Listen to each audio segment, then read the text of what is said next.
ग्रंथराज श्री चैतन्य चरितामृत से पाठ कर रहे हैं। पावनी ज्योति माता जी, मुझे बताएंगे आप कौन से प्यार तक हम पहुंच गए थे?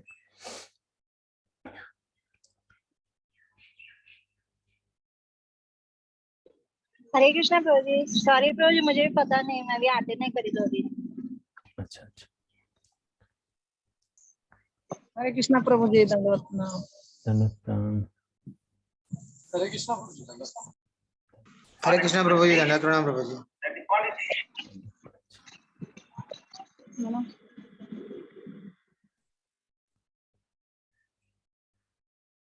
ठीक है।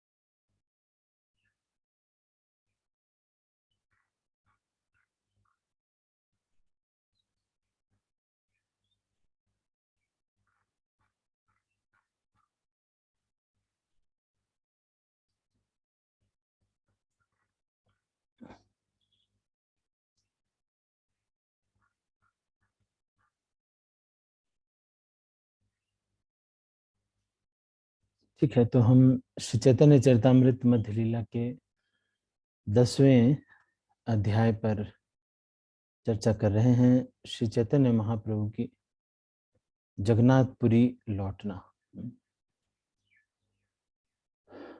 तो मैंने इसका रूपरेखा आपको एक बार बता दी है। ये जो चैप्टर है, इसकी रूपरेखा एक बार फिर से मैं आपको बताता हूं। इस अध्याय में 190 प्यार हैं। 10वें अध्याय में 190 प्यार हैं। 1 से लेके 23 प्यारों तक राजा प्रताप रुद्र और सार्वभौम भट्टाचार्य के बीच में वार्ता है। 24 से लेके 48 तक भक्त लोग काशी मिश्र के घर पर चैतन्य महाप्रभु से मिलते हैं, इसका वर्णन है। और 49 से लेके 61 प्यारों तक भवानंद राय अपने सभी 4 पुत्रों के साथ चैतन्य महाप्रभु से मिलते हैं, इसका वर्णन है। 62 से लेकर 74 प्यारों तक चैतन्य महाप्रभु काला कृष्णदास को किस प्रकार से रिजेक्ट करते हैं और इसको वर्णन किया गया है। और 75 से लेकर 90 तक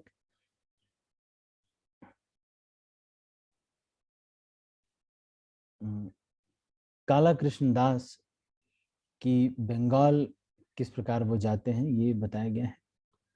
91 से लेकर के 101 प्यार तक परमानंद पुरी जगन्नाथपुरी आते हैं, ये बताया गया है। 102 से लेकर के 129 प्यार तक स्वरूप दामोदर गोस्वामी जगन्नाथपुरी आते हैं, ये बताया गया है। और उनके गुण और उनकी प्रार्थनाएं ये बताई गई स्वरूप दामोदर की। 130 से 150 प्यार तक भगवान चैतन्य महाप्रभु गोविंद, जो कि सार्वभौम इनके काशी इनके गुरु भाई थे, उनको चैतन्य महाप्रभु अपने पर्सनल सर्वेंट के रूप में रखते हैं। और ब्रह्मानंद भारती का जगन्नाथपुरी आना, ये 151 से लेकर 183 तक है। और 184 से 190 भगवान चैतन्य महाप्रभु काशीश्वर और बाकी सभी भक्तों को स्वागत करते हैं, तो इसका वर्णन किया गया है। इस तरह से मैंने आपको इस अध्याय की रूपरेखा बताई। किसी को अगर नहीं वो हुआ है तो हैंड रेज भी कर सकते हैं, किसी को अगर क्लियर नहीं हुआ है।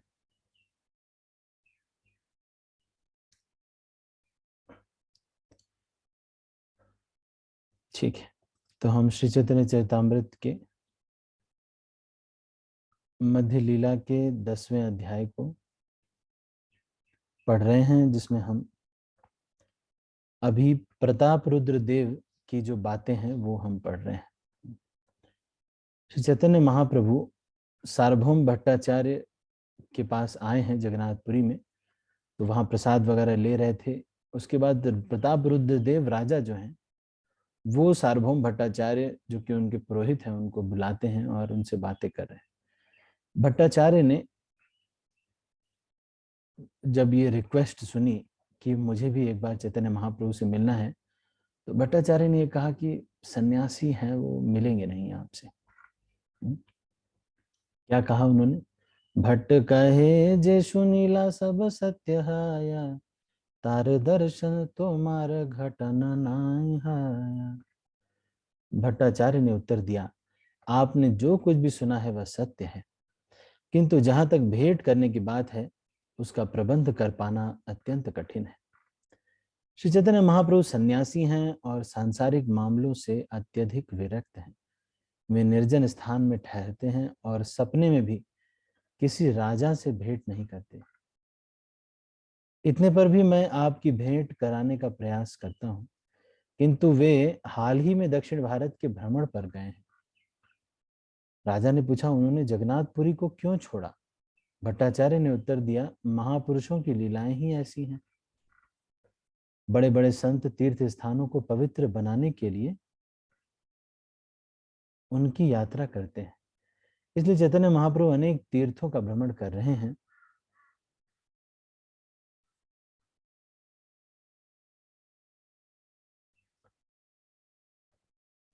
और अनेकानेक बद्ध जीवों का उद्धार कर रहे हैं। आप जैसे संत पुरुष साक्षात तीर्थ हैं। वे अपनी शुद्धता के कारण भगवान के चिरंतन संगी हैं, अतः वे तीर्थों को भी शुद्ध कर सकते हैं। यह श्लोक श्रीमद् भागवत 1:13-10 का है, जिसे महाराज युधिष्ठिर ने विदुर से कहा था, और यह आदि लीला 1:63 में भी आया है। वैष्णव तीर्थ स्थानों की यात्रा उन्हें पवित्र बनाने के लिए तथा पतित बद्ध जीवों का उद्धार करने के लिए करता है। यह वैष्णवों का कर्तव्य है। वास्तव में श्री चैतन्य महाप्रभु जीव नहीं अपितु साक्षात पूर्ण पुरुषोत्तम भगवान है। फलस्वरूप वे पूर्णतः स्वतंत्र नियंता हैं, फिर भी भक्त रूप में वे भक्त के कार्य करते हैं। श्री भक्ति सिद्धांत सरस्वती ठाकुर इंगित करते हैं कि तीर्थ स्थानों में ऐसे अनेक स्थायी निवासी होते हैं जो तीर्थ स्थानों में रहने के विविध विधि विधानों का ठीक से पालन नहीं करते। इसलिए महान भक्तों को उनका उद्धार करने के लिए इन स्थानों में जाना पड़ता है। यही वैष्णव का कार्य है। वैष्णव दूसरों को भौतिकता में ग्रस्त देखकर दुखी होता है। यद्यपि श्री चैतन्य महाप्रभु समस्त वैष्णवों के आराध्य देव हैं, पूर्ण तथा सर्व स्वतंत्र पूर्ण पुरुषोत्तम भगवान हैं, फिर भी वैष्णवों के कार्यकलापों की शिक्षा उन्हीं की दी हुई है। वे पूर्णतः शुद्धो नित्य मुक्तो, अर्थात पूर्ण शुद्ध पूर्णतः शुद्ध सनातन रूप से मुक्त हैं। वे सनातन हैं, और क्योंकि उनका न तो आदि है और न अंत है। यह सुनकर राजा ने कहा, आपने उन्हें क्यों जाने दिया? आपने उनके चरण कमल पर गिरकर उन्हें यहीं क्यों नहीं रखा? सार्वभौम भट्टाचार्य ने उत्तर दिया, श्री चैतन्य महाप्रभु स्वयं पूर्ण पुरुषोत्तम भगवान है और वे पूर्ण तथा स्वतंत्र हैं। साक्षात भगवान श्री कृष्ण होने के कारण वे किसी पर आश्रित नहीं हैं। फिर भी मैंने उन्हें यहाँ रखने के लिए बहुत प्रयत्न किया, किंतु वे परम भगवान हैं तथा पूर्णतया स्वतंत्र हैं, अतएव मैं इसमें सफल नहीं हो सका। राजा ने कहा, हे भट्टाचार्य, मैं जिन्हें जानता हूँ उनमें से आप सर्वाधिक विद्वान तथा अनुभवी व्यक्ति हैं। अतएव जब आप श्री चैतन्य महाप्रभु को भगवान कृष्ण कहते हैं तो मैं इसको सत्य के रूप में स्वीकार करता हूँ। आध्यात्मिक विज्ञान में आगे बढ़ने का यही उपाय है। आचार्य या प्रामाणिक गुरु के शब्दों को स्वीकार करना चाहिए, जिससे आध्यात्मिक प्रगति का मार्ग साफ हो सके। यही सफलता का रहस्य है। हाँ, मनुष्य का मार्गदर्शक ऐसे आध्यात्मिक गुरु होना चाहिए जो पूर्ववर्ती आचार्य के आदेशों का बिना विचलित हुए दृढ़ता से पालन करने वाला हो। तो या तो वो खुद ही प्रामाणिक गुरु हो,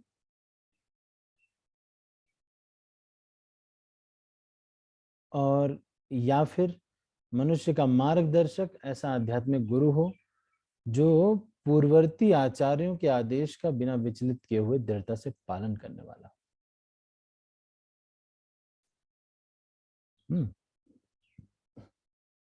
गुरु जो भी कहे उसे शिष्य को स्वीकार करना चाहिए, तभी सफलता निश्चित होती है। यही वैदिक पद्धति है। सार्वभौम भट्टाचार्य एक ब्राह्मण एवं स्वरूप सिद्ध व्यक्ति थे, जबकि प्रताप रुद्र एक क्षत्रिय थे। सार्वभौम भट्टाचार्य क्षत्रिय राजा विद्वान ब्राह्मणों एवं संत पुरुषों के आदेशों का पालन श्रद्धा पूर्वक किया करते थे और इस तरह वे अपने देश का शासन चलाते थे। इसी प्रकार वैश्य राजा के आदेशों का पालन करते थे और शूद्र इन तीन उच्चतर जातियों की सेवा करते थे। इस प्रकार ब्राह्मण, क्षत्रिय, वैश्य और शूद्र आपस में मिलजुल कर रहते थे और अपने नियत कर्मों का पालन करते थे। फलस्वरूप समाज में शांति थी और लोग कृष्ण भावनामृत के कर्तव्यों को पूरा करने में समर्थ थे। फलतः वे इसी जीवन में सुखी थे और भगवत धाम वापस जाने में सक्षम थे। श्री चैतन्य महाप्रभु जब पुनः आए तो मैं अपने नेत्रों को सफल बनाने के लिए उनका एक बार दर्शन करना चाहता हूँ। सार्वभौम भट्टाचार्य ने उत्तर दिया, श्री चैतन्य महाप्रभु शीघ्र ही लौट आएंगे। मैं उनके लिए एक उत्तम स्थान चाहता हूँ जो एकांत तथा शांत हो। श्री चैतन्य महाप्रभु का निवास स्थान एकांत में हो और जगन्नाथ मंदिर के निकट भी। आप इस प्रस्ताव पर विचार करें और उनके लिए एक अच्छा सा स्थान दें। राजा ने उत्तर दिया, आप जैसा चाहते हैं, काशी मिश्र का घर वैसा ही है।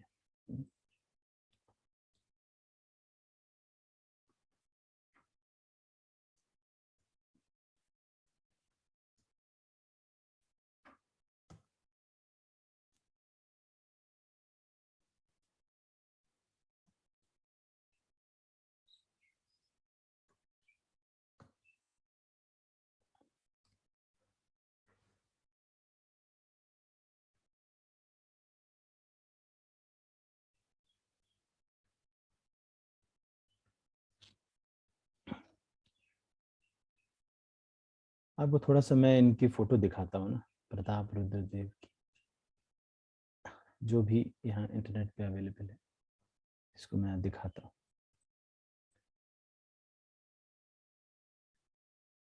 ये देखिए, ये जो फोटो दिख रही है आपको,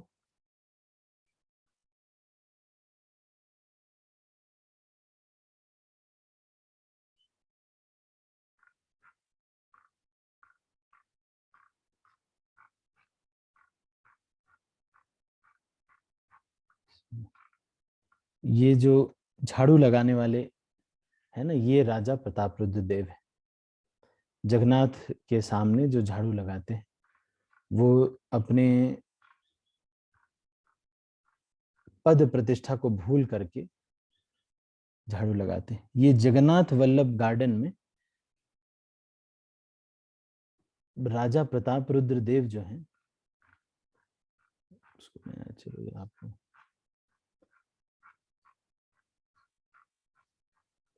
देख रहे हैं आप, इस जगन्नाथ वल्लभ गार्डन में राजा प्रताप रुद्र देव गोपी गीत गाते हुए अपने सारे जो आडंबर है, मुकुट इत्यादि, इसको बाहर ही रख करके चैतन्य महाप्रभु विश्राम कर रहे हैं, तो वहां पर उनका पैर दबा रहे हैं। तो बाद में चैतन्य महाप्रभु की कृपा इनको प्राप्त होती है। तो ये थोड़ा सा मैंने इनकी फोटो आपको दिखा दी, थोड़ा आपको क्लियर रहेगा कि ये कौन है। और ये जो झाड़ू लगा रहे हैं, ये भी इसीलिए आज भी रथ यात्रा में आप देखेंगे कि इस्कॉन में भी जो बहुत पैसे वाले लोग या बहुत बड़े नामी गिरामी लोग होते हैं, वो उनको ये सेवा दी जाती है झाड़ू लगाने की। रथ के सामने झाड़ू लगाना एक बहुत ही महान कार्य है भगवान जी के, जगन्नाथ जी के सामने।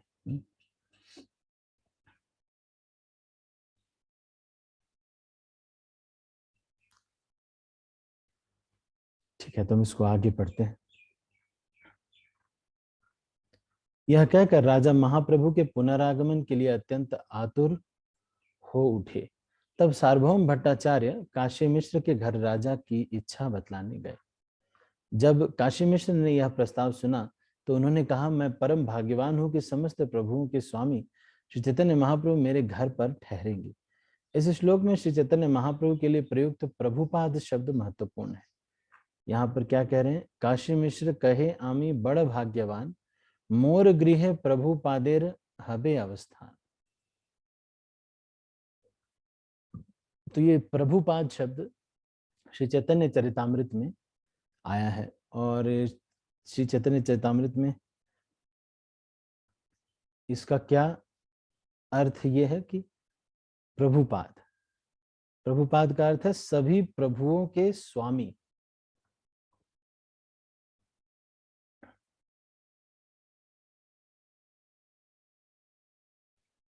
काशी मिश्र कहे आमी बड़ भाग्यवान, मोर गृहे प्रभुपादेर हबे अवस्थान।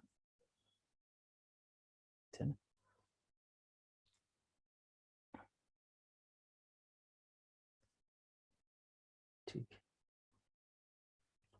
इस श्लोक में प्रभुपाद शब्द महत्वपूर्ण है। इस संबंध में श्रील भक्ति सिद्धांत सरस्वती ठाकुर प्रभुपाद की टीका है। श्री चैतन्य महाप्रभु स्वयं पूर्ण पुरुषोत्तम भगवान श्री कृष्ण हैं और उनके सारे दास उन्हें प्रभुपाद कहते हैं। इसका अर्थ यह है कि उनके चरण कमलों में शरण लेने वाले अनेक प्रभु हैं। शुद्ध वैष्णव को तो ये प्रभुपाद शब्द का मतलब बता रहे हैं। आप लोग ध्यान से सुनिएगा, प्रभुपाद का क्या मतलब है। शुद्ध वैष्णव को प्रभु कहा जाता है और वैष्णवों में यह संबोधन शिष्टाचार के रूप में प्रयुक्त होता है। जब बहुत से प्रभु किसी अन्य प्रभु के चरण कमलों की शरण लेते हैं तब प्रभुपाद संबोधन का प्रयोग किया जाता है। श्री नित्यानंद प्रभु तथा श्री अद्वैत प्रभु भी प्रभुपाद कहलाते हैं। श्री चैतन्य महाप्रभु, श्री अद्वैत प्रभु, नित्यानंद प्रभु ये भी विष्णु तत्व हैं। अतएव सारे जीव उनके चरण कमलों की शरण में है। भगवान विष्णु हर एक के शाश्वत प्रभु हैं और भगवान विष्णु का प्रतिनिधि भगवान का विश्वास पात्र दास होता है। ऐसा व्यक्ति नए वैष्णवों के लिए गुरु का कर्तव्य निभाता है। अतएव गुरु कृष्ण चैतन्य या भगवान विष्णु के समान ही आदरणीय होता है।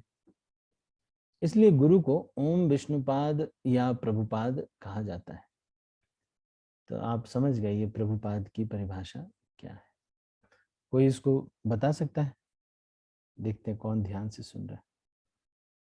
प्रभुपाद का मतलब क्या है? कौन बताएंगे? प्रभुपाद मतलब? बाकी लोग ध्यान से नहीं सुन रहे। प्रभुपाद का मतलब अभी अभी हमने पढ़ा है, बस अभी हमने पढ़ा है। बाकी लोग ध्यान से नहीं सुन रहे।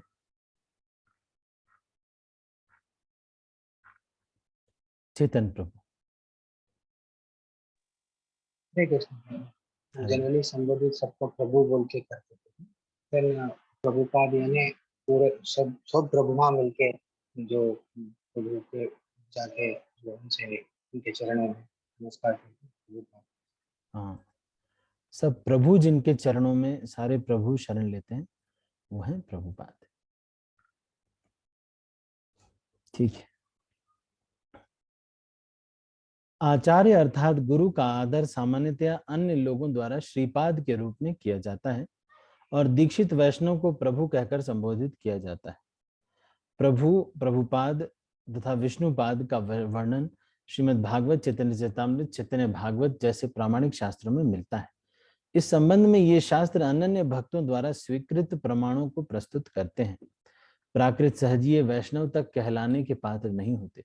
वे सोचते हैं कि केवल गोस्वामी जाति के लोगों को ही प्रभुपाद कहना चाहिए। ऐसे अज्ञानी सहजीय अपने आप को वैष्णव दास अनुदास कहते हैं, किंतु वे शुद्ध वैष्णव को प्रभुपाद कहने के विरोधी होते हैं। दूसरे शब्दों में वे प्रभुपाद कहलाने वाले प्रामाणिक गुरु से ईर्ष्या करते हैं। तो श्रील प्रभुपाद ये अपने लिए कह रहे हैं कि कुछ लोग ऐसे हैं जो कि श्रील प्रभुपाद को अगर कोई प्रभुपाद कहता है तो इससे उनको दिक्कत होती है। इस तरह वे गुरु को सामान्य मनुष्य या किसी जाति विशेष का सदस्य मानने के कारण अपराध के भागी बनते हैं। श्रील भक्ति सिद्धांत सरस्वती ठाकुर ऐसे सहजियों को सर्वाधिक अभागा बतलाते हैं जो अपनी भ्रांत धारणाओं के कारण नरक को जाते हैं। इस तरह जगन्नाथपुरी अर्थात पुरुषोत्तम के निवासी सारे श्री चैतन्य महाप्रभु से फिर से भेंट करने के लिए परम उत्सुक हो गए। जब जगन्नाथपुरी के सारे निवासी पुनः महाप्रभु से भेंट करने के लिए अत्यंत उत्सुक हो गए, तभी महाप्रभु दक्षिण भारत से लौट आए। महाप्रभु की वापसी के बारे में सुनकर सभी लोग अत्यंत प्रसन्न हुए और वे सभी लोग सार्वभौम भट्टाचार्य के पास जाकर इस प्रकार बोले, कृपा करके श्री चैतन्य महाप्रभु के साथ हमारी भेंट कराने की व्यवस्था कर दें। आपकी कृपा के बल पर ही हमें महाप्रभु के चरण कमलों के शरण प्राप्त हो सकती है।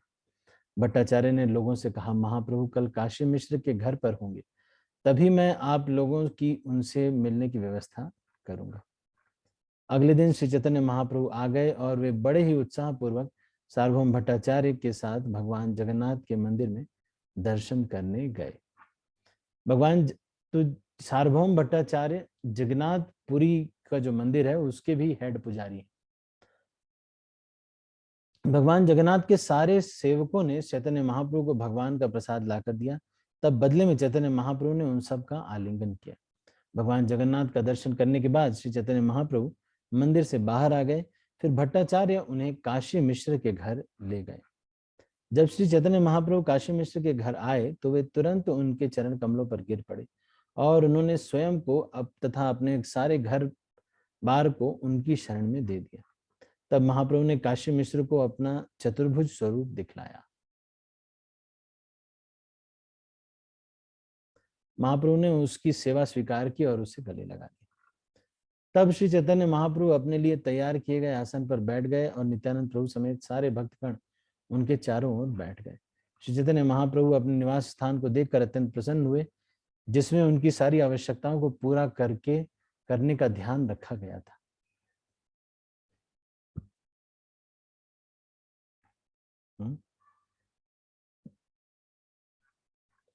सार्वभौम भट्टाचार्य ने कहा, यह स्थान आपके अनुकूल है, कृपया इसे स्वीकार करें, ऐसी काशी मिश्र की आशा है।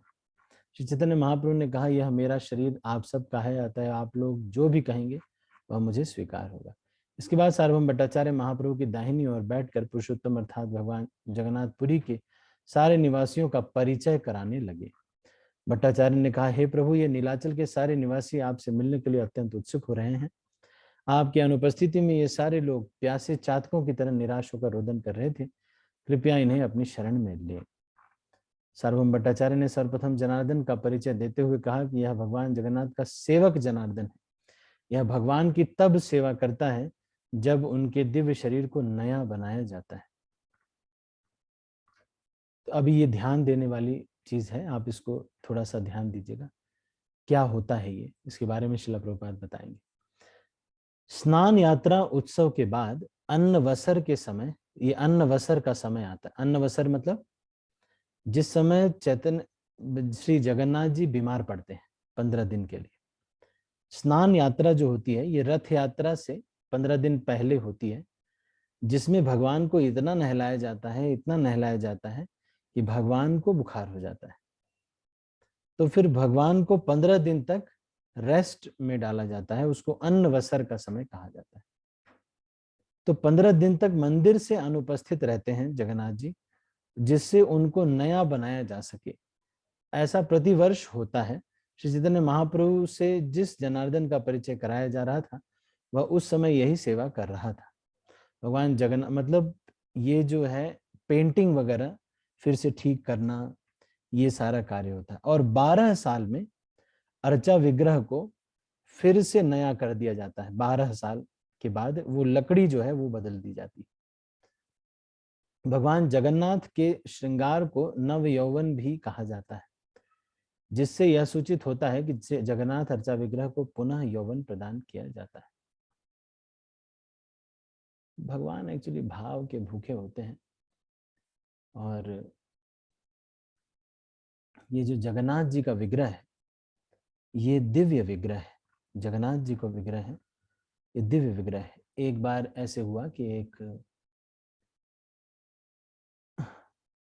जो प्रसाद था उस राजा को प्रसाद दिया गया भगवान का, और उसमें बाल निकल गया। तो जो पुजारी था उसके राजा ने उसको कहा कि तुम इसमें बाल कैसे मिल गया? भगवान जगन्नाथ को तुम ऐसे भोग लगाते हो, बाल वाला भोग लगाते हो? तो फिर उस पुजारी ने कहा, नहीं नहीं, ये मेरा नहीं, ये जगन्नाथ जी का बाल है।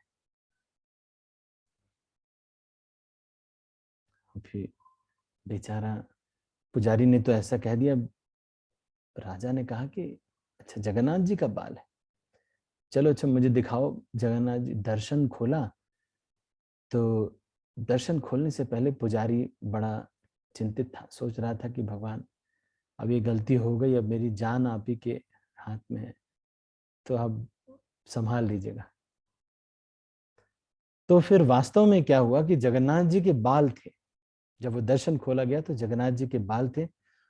फिर राजा ने सोचा कि इसको चेक करना चाहिए, तो जब उसने बालों को खींचा तो निकाला तो उसमें से खून आ गया। तो जगन्नाथ जी जो है जीवंत विग्रह है।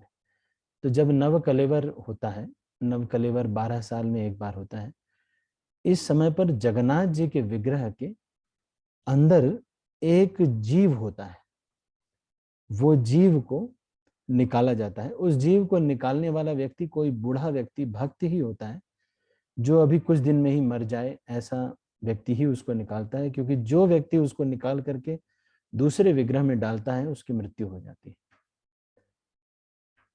तो ये जो जगन्नाथ जी के विग्रह की ये विशेषता है।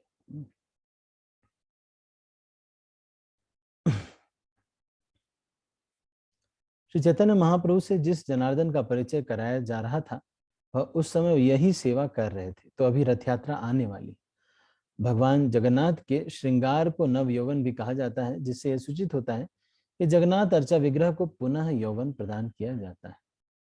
सार्वभौम भट्टाचार्य ने बतलाया, यह कृष्णदास है जो सोने की एक दंड लिए रहता है, और यह है शिखी माहिती जो लेखन अधिकारी है।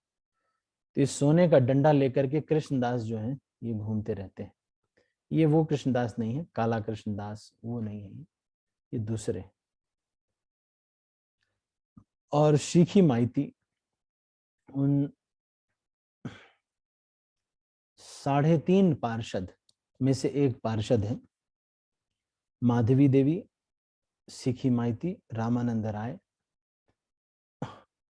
तो ये 3.5 पार्षद ऐसा कहा जाता है कि चैतन्य महाप्रभु के हृदय को जानते हैं। तो लेखन अधिकारी देउल कर्ण पद प्राप्त कर्मचारी भी कहलाता है। यह विशेष रूप से, तो शिखी माइती क्या है? लेखन अधिकारी है, या जिसे कहते हैं लेखपाल, आप जानते होंगे लेखपाल, जो सारे वो लिखता है, जमीन का सारा लिखता है कि किसका क्या जमीन है। विशेष रूप से मादला पांजी नामक कैलेंडर अर्थात पंजी लिखने के लिए नियुक्त किया जाता है। ये कोई कैलेंडर है जिसके लिए इसको नियुक्त किया जाता है। यह प्रद्युम्न मिश्र है जो सारे वैष्णवों का मुखिया है। यह जगन्नाथ जी का महान सेवक है और इसका नाम दास है। उड़ीसा में अधिकांश ब्राह्मणों की उपाधि दास है। सामान्यतः यह समझा जाता है कि दास ब्राह्मण इतर जातियों का द्योतक है, किंतु उड़ीसा में ब्राह्मण दास उपाधि ही प्रयुक्त करते हैं। इसकी पुष्टि चुल्ली भट्ट द्वारा होती है। वास्तव में हर व्यक्ति दास है, क्योंकि हर व्यक्ति पूर्ण पुरुषोत्तम भगवान का दास होता है। इसी दृष्टि से प्रामाणिक ब्राह्मण को दास उपाधि का पहला अधिकार है। अतएव यहाँ पर दास उपाधि उपयुक्त ही है। यह शिखी माइती का भाई मुरारी माहिती है। आपके चरण कमलों के अतिरिक्त इसका अन्य कोई आश्रय नहीं है। ये चंदनेश्वर, सिंहेश्वर, मुरारी ब्राह्मण, विष्णुदास, ये सभी निरंतर आपके चरण कमलों का ध्यान करने में लगे रहते हैं। ये परमानंद प्रहर राज हैं, जो महापात्र नाम से भी जाने जाते हैं। ये अत्यधिक बुद्धिमान है। प्रहर राज उपाधि उन ब्राह्मणों को दी जाती है जो सिंहासन रिक्त होने पर राजा का प्रतिनिधित्व करते हैं।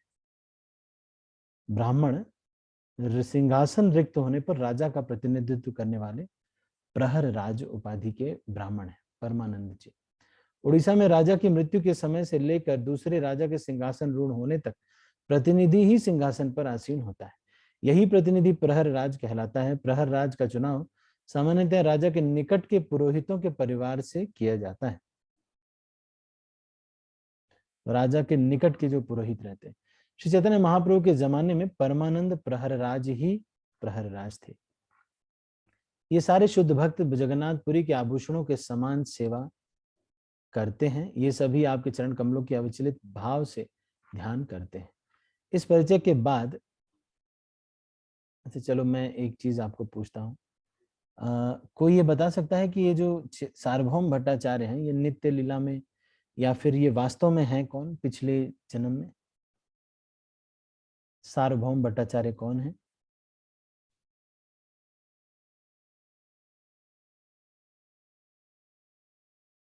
ये सार्वभौम भट्टाचार्य बृहस्पति हैं। बृहस्पति जो देवताओं के गुरु बृहस्पति हैं वो ही हैं सार्वभौम भट्टाचार्य। इस परिचय के बाद सारे लोग जमीन पर डंडे की तरह गिर पड़े। श्री चैतन्य महाप्रभु ने हर एक पर कृपा करके उन सब का आलिंगन किया। तभी भवानंद राय अपने चारों पुत्रों के साथ आए और वे सभी श्री चैतन्य महाप्रभु के चरण कमलों पर गिर पड़े। भवानंद राय कौन है? ये रामानंद राय के पिताजी हैं। रामानंद राय कौन है? विशाखा के अवतार है। तो भवानंद राय के 5 पुत्र हैं जिनमें से एक हैं, और ये भी कहा जाता है कि भवानंद राय जो है ये पांडु के अवतार है। और इनके जो 5 पुत्र हैं ये 5 पांडव हैं। लेकिन ये जो 5 पांडव हैं इसमें से जो रामानंद राय हैं इनके अंदर विशाखा का भी अंश है। तो अर्जुन भी हैं और विशाखा भी है। रामानंद राय अर्जुन और विशाखा दोनों ही हैं। तो भवानंद राय पहली बार श्री चैतन्य महाप्रभु से उनकी दक्षिण यात्रा से वापस आने के अवसर पर मिले थे। तब रामानंद राय सरकारी पद पर कार्यरत रहे थे। अतएव भवानंद राय अपने अन्य 4 पुत्रों के साथ महाप्रभु से मिलने गए। इनके नाम थे वाणीनाथ, गोपीनाथ, कलानिधि तथा सुधानिधि।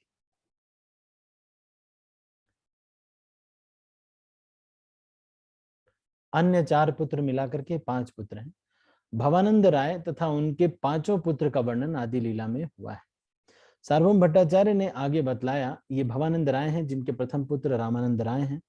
श्री चैतन्य महाप्रभु ने भवानंद राय का आलिंगन किया और बड़े ही आदर के साथ उनके पुत्र रामानंद राय का बखान किया। श्री चैतन्य महाप्रभु ने भवानंद राय का यह कहकर सम्मान किया, जिस व्यक्ति को रामानंद राय जैसा पुत्र रत्न हो उसकी महिमा का वर्णन इस मर्त्य लोक में नहीं किया जा सकता। आप साक्षात महाराज पांडु हैं और आपकी पत्नी साक्षात कुंती है। ये चैतन्य महाप्रभु कह रहे हैं। आप देखिए, चैतन्य महाप्रभु स्वयं कह रहे हैं कि आप साक्षात महाराज पांडु हैं और आपकी पत्नी साक्षात कुंती। आपके सारे के सारे पुत्र अत्यंत बुद्धिमान हैं जो 5 पांडवों का प्रतिनिधित्व करते हैं। चैतन्य महाप्रभु द्वारा की गई प्रशंसा सुनकर भवानंद राय ने निवेदन किया कि मैं 4 वर्णों में चौथा हूँ और सांसारिक कार्यों में लगा रहने वाला प्राणी हूँ। मैं अत्यंत पतित हूँ, फिर भी आपने मेरा स्पर्श किया है। तो ये रामानंद राय जो है शूद्र कुल से थे, है ना, फिर भी आपने मेरा स्पर्श किया। यह इसका प्रमाण है कि आप पूर्ण पुरुषोत्तम भगवान हैं। जैसा कि भगवत गीता में कहा गया है, विद्या विनय संपन्ने ब्रह्मणे गविहस्तिनी शुनि चैव शोपाके च पंडिता दर्शिना। विनीत साधु अपने वास्तविक ज्ञान के बल पर विद्वान तथा सज्जन ब्राह्मण, गाय, हाथी, कुत्ता तथा चंडाल को समान दृष्टि से देखते हैं। जो व्यक्ति आध्यात्मिक ज्ञान में उन्नत हैं वे किसी व्यक्ति को भौतिक अवस्था की परवाह नहीं करते। तो आज मुझे अभी थोड़ी समय पहले 6 घंटे पहले लगभग एक व्यक्ति मिले जो मैं सुबह टहलने के लिए गया था यहाँ शिमला में। तो वो मुझे मिले तो वो बार बार ये कह रहे थे कि मैं शूद्र हूँ, मैं शूद्र हूँ, और वो मुझे अपनी गाड़ी में बैठाना चाहते थे। तो यहाँ पर थोड़ा सा जाति प्रथा का ज़्यादा प्रचलन है शिमला में। जैसे अभी हम कुछ दिन पहले एक ब्राह्मण के घर पे फंक्शन में गए थे, तो वहाँ पर हमने देखा कि किसी शूद्र को आना नहीं अलाउड है। उसको कास्ट का बोल करके उनको मना कर देते हैं। तो यहाँ आज भी ये चीज़ है। लेकिन उनको बहुत खुशी हुई कि जब मैं उनके गाड़ी में बैठ गया तो बहुत खुश थे कि अरे चलो कोई ये लोग मतलब डिफरेंस नहीं करते हैं हमारे हमें अलग नहीं समझते। वो बार बार सोच रहे थे कि मुझे छुएं। तो मैं, छूने में क्या ही है, मैं तो खूब छू सकते हैं। वो बार बार चाहते थे कि मुझे छुए, है ना नहीं। तो बार बार हाथ के इशारे से वो ड्राइविंग कर रहे थे, लेकिन सोच रहे थे कि मैं छूं इनको, है ना नहीं। देखें, ऐसा तो नहीं कि ये मुझे शूद्रों को, मुझे जो है अनटचेबल कह करके मुझे थोड़ा तिरस्कार तो नहीं करेंगे। लेकिन ऐसा क्या कहना, शूद्र से क्या मतलब है। वो खुद ही इतना, जब कोई व्यक्ति आध्यात्मिक है, टीका लगाया हुआ था, और वो मुझे बुला भी रहे थे कि अब मेरे घर पे चलिए, ऐसे बहुत सारा कुछ कह रहे थे। तो इससे ये पता चलता है कि ये शूद्र नहीं है, ये तो ब्राह्मण है। क्योंकि इनके अंदर 3 लोगों के प्रति जिसकी श्रद्धा होती है, इसका मतलब वो आध्यात्मिक व्यक्ति है। महाप्रसाद, वैष्णव और गो भगवान का नाम। जिन लोगों को इन 3 चीजों में श्रद्धा है, इसका मतलब है कि ये लोग सामान्य व्यक्ति नहीं है। महाप्रसाद, वैष्णव और भगवान का नाम। इसलिए इन तीनों को करने वाले, लेने वाले या करने वाले लोग महान लोग होते हैं। ऐसे लोगों का भी तिरस्कार नहीं करना चाहिए। महाप्रसादे गोविंदे नाम ब्रह्म और वैष्णवे, ये 3 चीज, क्या क्या 3 चीजें? महाप्रसादे गोविंदे,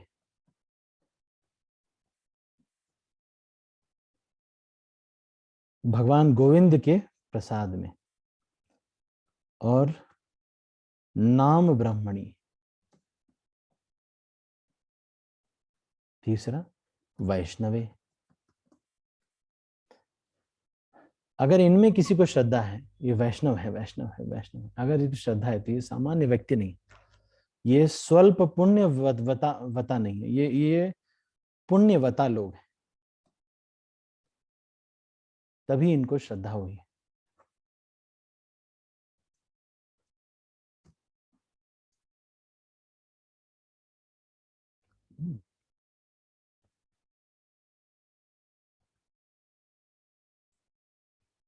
तो यहाँ पर भी इस्कॉन में भी कोई ऐसा बाइफर्केशन नहीं है कि कोई शूद्र कास्ट से है, SC ST है, OBC है, तो ऐसा कोई इस कास्ट नहीं है। हाँ, ये मैंने देखा है कई बार कि कुछ लोग जो हैं इस्कॉन में, जो ये जो सिस्टम है, इसको जो है थोड़ा उतना अच्छे से पालन नहीं करते, इस दृष्टि से कि वो ये कहते हैं कि भाई उसी कास्ट में होना चाहिए विवाह, है ना नहीं। लेकिन जो भक्त होता है उसको कास्ट नहीं देखना चाहिए। भक्तों को कास्ट, क्योंकि कास्ट से ज्यादा इंपॉर्टेंट है उनका भक्त होना। क्योंकि सारा लाइफस्टाइल तो कृष्णा कॉन्शियसनेस में बदल जाता है। एक भक्त सुबह उठ करके मंगल आरती करता है, नरसिंह आरती, तुलसी आरती इत्यादि करके प्रसाद भोग लगा करके खाता है। तो ये सब देख करके ये समझ में आता है कि उसका लाइफस्टाइल तो पूरा भक्तों का लाइफस्टाइल है। तो ऐसे भक्तों को जाति नहीं देखना चाहिए। लेकिन विवाह आदि में जाति देखना इसलिए आवश्यक हो जाता है क्योंकि कई बार उनके जीवन शैली उसी तरह की रहती है। जैसे कि मान लो कोई बिजनेस क्लास की जो होंगी, कोई स्त्री होगी और कोई पुरुष होगा, तो उनका जीवन शैली वैसा ही होगा। वो भी रोज दुकान पे जाते होंगे, फिर दुकान वाला कल्चर, दुकान सीजन चल रहा है, सीजन के समय में लेट तक दुकान बंद रहती है, खुलती है, 11 बजे तक बंद होगी। तो ये सारा सिस्टम उनको पता होता है, तो इसलिए बिजनेस क्लास वाले बिजनेस वालों में थोड़ा सेट होते हैं। इसलिए हम ये देखते हैं कि जो पुराने समय में तीर्थ यात्रा करते समय किसी को कहीं रुकने के लिए होटल की जरूरत नहीं पड़ती थी। ब्राह्मण ब्राह्मण के घर रुकता था, क्षत्रिय क्षत्रिय के घर, वैश्य वैश्य के घर रुकता था। ऐसा इसलिए करता था क्योंकि ब्राह्मण का शेड्यूल वैसा ही होता था। वो भी सुबह मंगलाचरण करेगा, तप कर, तर्पण इत्यादि करेगा, संध्या वंदन करेगा, तो एक दूसरे को एक सहयोग सा हो जाता। इसलिए शूद्र शूद्र के घर रुकता था, वैष्णव और ब्राह्मण ब्राह्मण के घर। लेकिन ये कृष्णा कॉन्शियसनेस में आज के समय में दैवी वर्णाश्रम धर्म है। आज के समय में कोई जाति पाति नहीं है। अभी अगर वही व्यक्ति जो दैवी हो, चाहे जितना भी बड़ा कोई कुछ बहुत ही कास्ट का देखने वाले लोग हो, अगर कास्ट का व्यक्ति चीफ मिनिस्टर बन जाए ना, तो अभी अपने घर के दरवाजे ऐसे ओपन खोल देंगे, तब कुछ नहीं बोलेंगे, है ना। तो वो मुझे बता रहे थे कि एक उनका मित्र है, तो उसने जो है 2 लाख रुपए मेरे अकाउंट में डाल दिए। बस फिर क्या, 2 लाख रुपए अगर कोई अकाउंट में डाल दिए तो चाहे शूद्र हो चाहे चंडाल हो, सबकी वैल्यू की जाएगी। समझ रहे हैं? कहने का मतलब ये है कि ये जो नियम है कोई ठीक से पालन नहीं करते हैं, ये तो अपने स्वार्थ के लिए इसको दिखाते हैं बहुत ज्यादा। तो इसीलिए दैव वर्णाश्रम धर्म हमको पालन करना चाहिए। दैव वर्णाश्रम धर्म जो है इसका पालन, दैव वर्णाश्रम धर्म क्या है कि जो भी होगा वो सभी क्या करेंगे, सारी प्रवृत्तियों को भगवान की सेवा में लगाएंगे। जैसे कोई व्यक्ति है, उसको उसकी वैश्य वाली प्रवृत्ति है, उसको पैसे गिनने में बहुत अच्छा लगता है, बस पैसे उसको गले पे वो देखता है।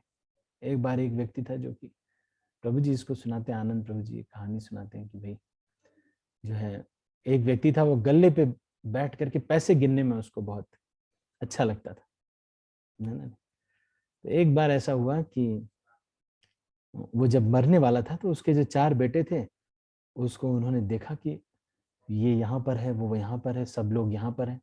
तो उसने पूछा, अरे तुम लोग यहाँ पर हो तो गले पे कौन बैठा हुआ है? मतलब उसको गले से इतनी, मरते समय भी गले से इतनी आसक्ति थी। और मैंने सच में देखा है कि वो जो नंबर होता है 0, वो जब कम या ज्यादा होता है तो फिर बहुत दुख होता है।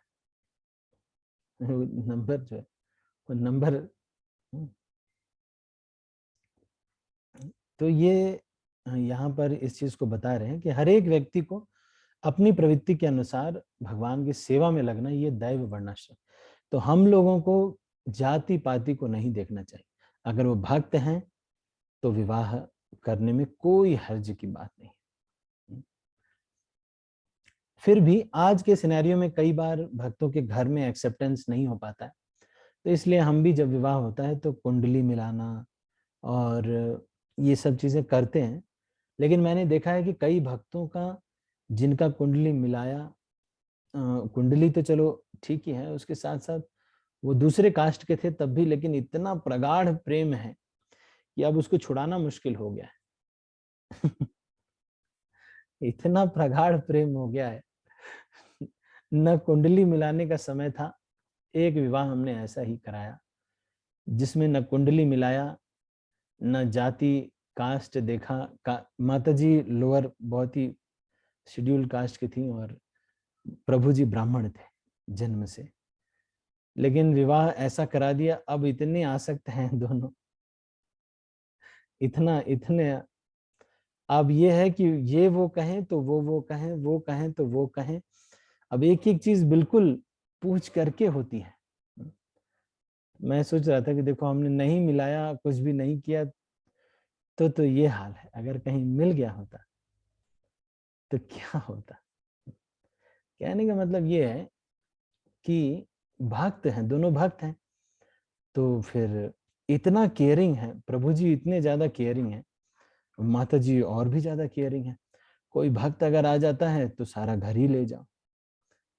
उनके जो भी फंक्शन होता है उनके घर का सामान हम यूज करते हैं, तो कोई दिक्कत नहीं है।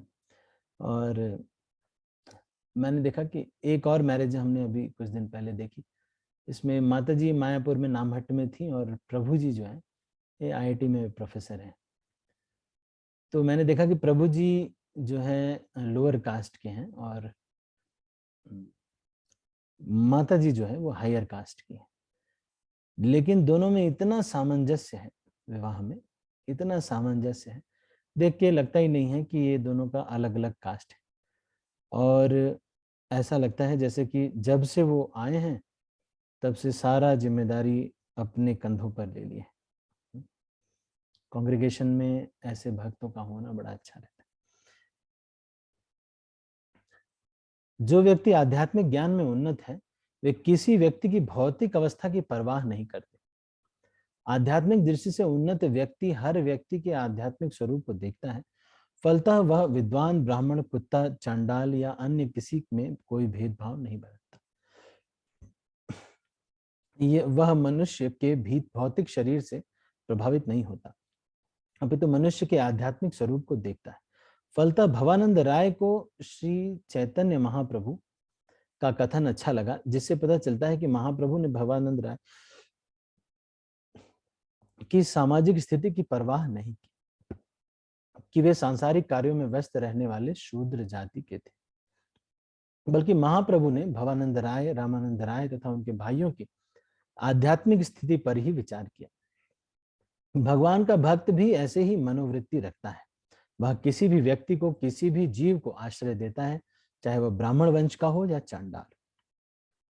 गुरु सारे लोगों का उद्धार करके हर व्यक्ति को आध्यात्मिक जीवन की प्रेरणा देता है। ऐसे भक्त की शरण लेकर मनुष्य अपना जीवन सफल बना सकता है। जैसा कि श्रीमद् भागवत 2:4-18 में पुष्टि की गई है, किराट हूनांद्र पुलिंद पुलकशा आभीर शुंभा यवनाक सादया यन्ये च पापा यदपाश्राश्रया शुद्ध्यन्ति तस्मै प्रभु विष्णवे नमः। किराट, हून, आंध्र, पुलिंद्र, पुलकश, आभीर, शुंभ, यवन, खस जाति, यहाँ तक कि अन्य लोग जो पाप कर्मों में अभ्यस्त हैं, भगवत भक्त की शरण ग्रहण करके शुद्ध भक्त बन सकते हैं। एक भक्त की शरण ग्रहण करके, भक्त की शरण ग्रहण करने का मतलब क्या होता है, तो इसको ध्यान से आप देखिएगा। भक्त की शरण ग्रहण करने का मतलब क्या होता है? ये कई बार लोग ये प्रश्न पूछते हैं, प्रभु जी हम तो शरण में शेल्टर्ड हैं, आर वी शेल्टर्ड?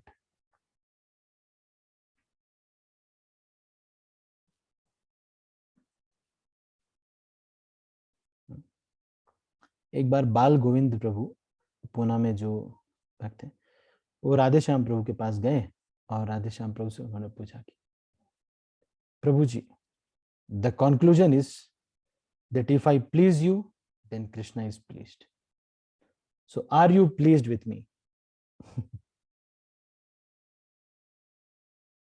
आप लोग सुन रहे हैं कि नहीं, पता नहीं। आप लोग सुन रहे हैं नहीं सुन रहे?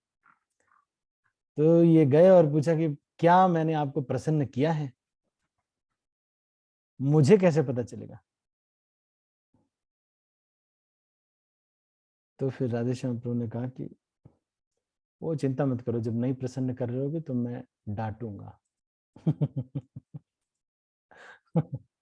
चिंता मत करो, जब नहीं प्रसन्न कर रहे होगे तो मैं डांटूंगा। ठीक है।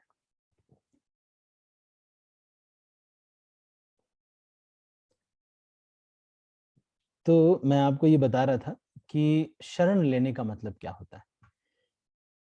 शरण लेने का मतलब है, अगर भक्त की या भगवान की किसी भी शरण लेने का मतलब सबसे पहला चीज है think, act only according to what is favorable to his instructions or mood। ये आपको मैं सीधे सीधे बता रहा हूं, ये बहुत दिन के बाद एक व्यक्ति को पता चल पाता है। उसके बाद if something against his mood and instructions comes even in thought, immediately reject it. ये मैं 100% जो सरेंडर की परिभाषा क्या है वो बता रहे हैं। षडंग शरणागति, ये एक्टिव है। उसके बाद गोप्तृत्वे वरम तथा, गोप्तृत्वे वर्णम तथा मीन्स दैट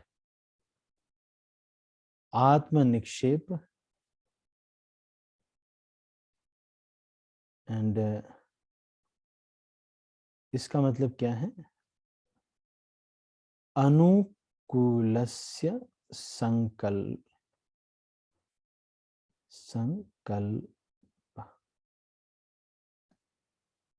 प्रतिकूलस्य वर्जन, प्रतिकूलस्य वर्जनम।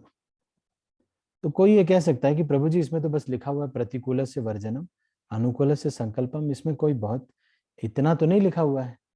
लेकिन इसकी जो गीत है, वैष्णव गीत, उसमें ये लिखा हुआ है भक्ति अनुकूल मात्र कार्य स्वीकार, कार्य जब एक्शन करने लगो तो जो अनुकूल है केवल उसको करो, और भक्ति प्रतिकूल भाव वर्जन अंगीकार, और भक्ति के प्रतिकूल भाव भी अगर मन में अगर आ जाए तो इसको तुरंत रिजेक्ट कर दो। मतलब प्रतिकूल के लिए भाव के लेवल पे होना चाहिए और अनुकूल के लेवल, अनुकूल के लिए एक्शन के लेवल पे तुरंत कर देना चाहिए। तो केवल वही कार्य करना चाहिए। गोप्तृत्वे वरम अनुकूल से संकल्प प्रतिकूल से वर्जनम रक्षिष्यति इति विश्वासो।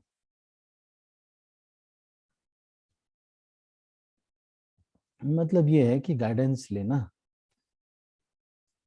और ट्रांसपेरेंटली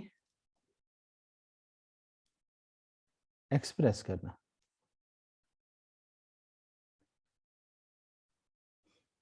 गोप्तृत्वे वरण तथा का मतलब ये है कि भरण पोषण का जिम्मेदारी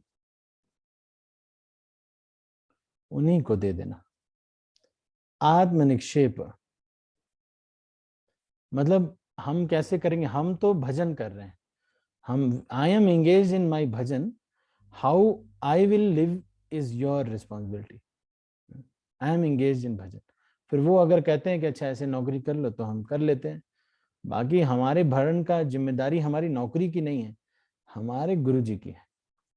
गो आत्मनिक्षेप, आत्मनिक्षेप का मतलब है सरेंडरिंग एवरीथिंग, एवरीथिंग। इसका मतलब वी हैव, इसका मतलब क्या है? Yours first, mine later. मतलब ये भगवान का पहले है। आत्मनिक्षेप का मतलब है ये जो भी वस्तुएं हैं ये भगवान का पहले है, मेरा बाद में। अगर भगवान के लिए आवश्यक है तो वो ज्यादा जरूरी। तो अनुकूलस्य संकल्प प्रतिकूलस्य वर्जन रक्षिष्यति इति विश्वासो।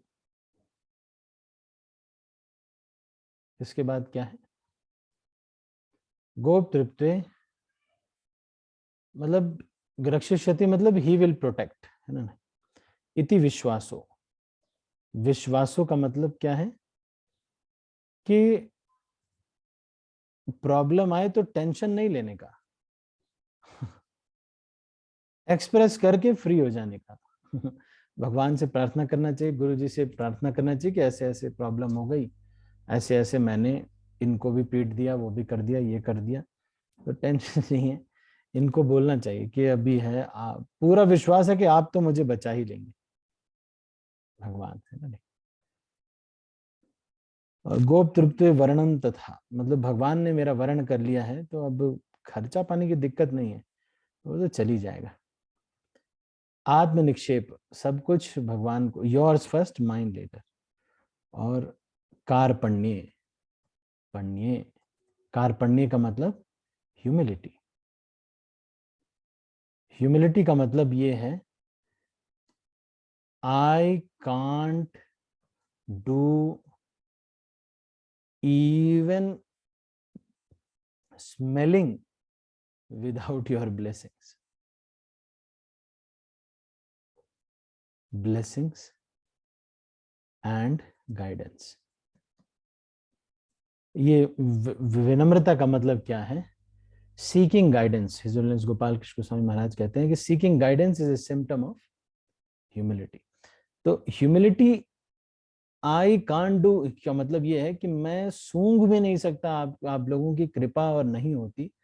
तो वैष्णव कभी ये नहीं कहता कि अरे हमसे बड़ा कौन है, या हम, तो इस चीज को वॉच करना चाहिए कि हम ऐसा तो नहीं कहीं कह रहे हैं कि हम बड़े हैं। अरे ये तो मैं 10 मिनट में करवा दूंगा, तुम लोग बोलो तो 10 मिनट में मैं करवा दूंगा इसको। कई बार हम इन शब्दों को ध्यान नहीं देते हैं और हम इस तरह से अपने बारे में महानता बोलते जा रहे हैं। अपने बारे में महानता बोलना एक तरह से अपना मर्डर करना होता है। अगर शास्त्रों में देखेंगे आप तो अपने बारे में बड़ा बड़ा बोलना एक तरह से अपना ही मर्डर करना है। अगर कोई ये दिखाना चाहता है इनडायरेक्टली या डायरेक्टली, मान लो आपने कुछ कहा और हो गया, तो आप जाके बार बार उनको कह रहे हैं कि देखा ना, मैंने कहा था ना, मैंने कहा था इसलिए हो गया, इसका मतलब मैं बहुत मेन व्यक्ति हूं। ये कह के हम अपना ही मर्डर कर रहे हैं। युधिष्ठिर महाराज को भगवान जो है अपने मर्डर करने के ऊपर कहते हैं कि अपने आप को अगर किसी को मर्डर करना है, सुसाइड करना है, तो शास्त्रों में ये नहीं है कि ट्रेन के नीचे आ जाओ। ये अपनी बड़ाई खुद के मुंह से जब कोई व्यक्ति करता है तो ये अपने आप एक मर्डर के समान है, अपना खुद का सुसाइड करने के समान है। तो कोई व्यक्ति अगर कर रहा हो तो उनका बुरा नहीं मानना चाहिए कि उनको अपना, वो तो चैतन्य चरितामृत क्लास में नहीं आते हैं तो उनको पता नहीं है। तो अगर उनको पता नहीं है तो ठीक है, कोई बात नहीं, कुछ दिन मर्डर करके उनको पता चलेगा। मर्डर करने का मतलब क्या है? ये सुसाइड का मतलब ये है आपकी वैल्यू कम होती जाएगी। मतलब आप माना ही नहीं जाएगा कि आप हो। अगर आप ये चीज कराना चाहते हैं तो खूब अपनी तारीफ करिए, कुछ दिन बाद आप सृष्टि से गायब होते प्रतीत होते जाएंगे और लगेगा आपको कि अब मैं, कोई मानता ही नहीं कि मैं हूं, क्योंकि आप जो है अपनी तारीफ कर करके अस्तित्व में नहीं है आप। सुसाइड हो गया आपका। तो यहाँ हम पढ़ रहे थे, जो कोई भी पूर्ण पुरुषोत्तम भगवान या उनके शुद्ध भक्त की शरण लेता है, तो मैं इसी के ऊपर चर्चा कर रहा था, शरण लेने का मतलब क्या होता है। जो उनके अनुकूल, किसी भक्त की शरण अगर आप ले रहे हैं तो क्या उनके अनुकूल और प्रतिकूल। शुरू शुरू में हमको पता नहीं चल पाता है तो हमको पूछना चाहिए, लेकिन ज्यादातर केस में तो सच में जिन चीजों को हम छिपाते हैं वास्तव में उसमें जरूर क्लियर होता है कि ये नहीं करना चाहिए।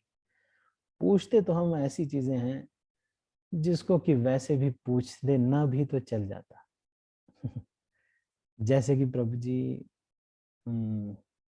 मैं ब्रह्म संहिता पढ़ूं या ईशोपनिषद पढ़ूं? प्रभु जी को तो हो गया अब 20 साल, प्रभु जी को नहीं मालूम है कि ईशोपनिषद और ब्रह्म संहिता पूछ रहे हैं। जो मेन चीज है वो तो नहीं पूछ रहे हैं।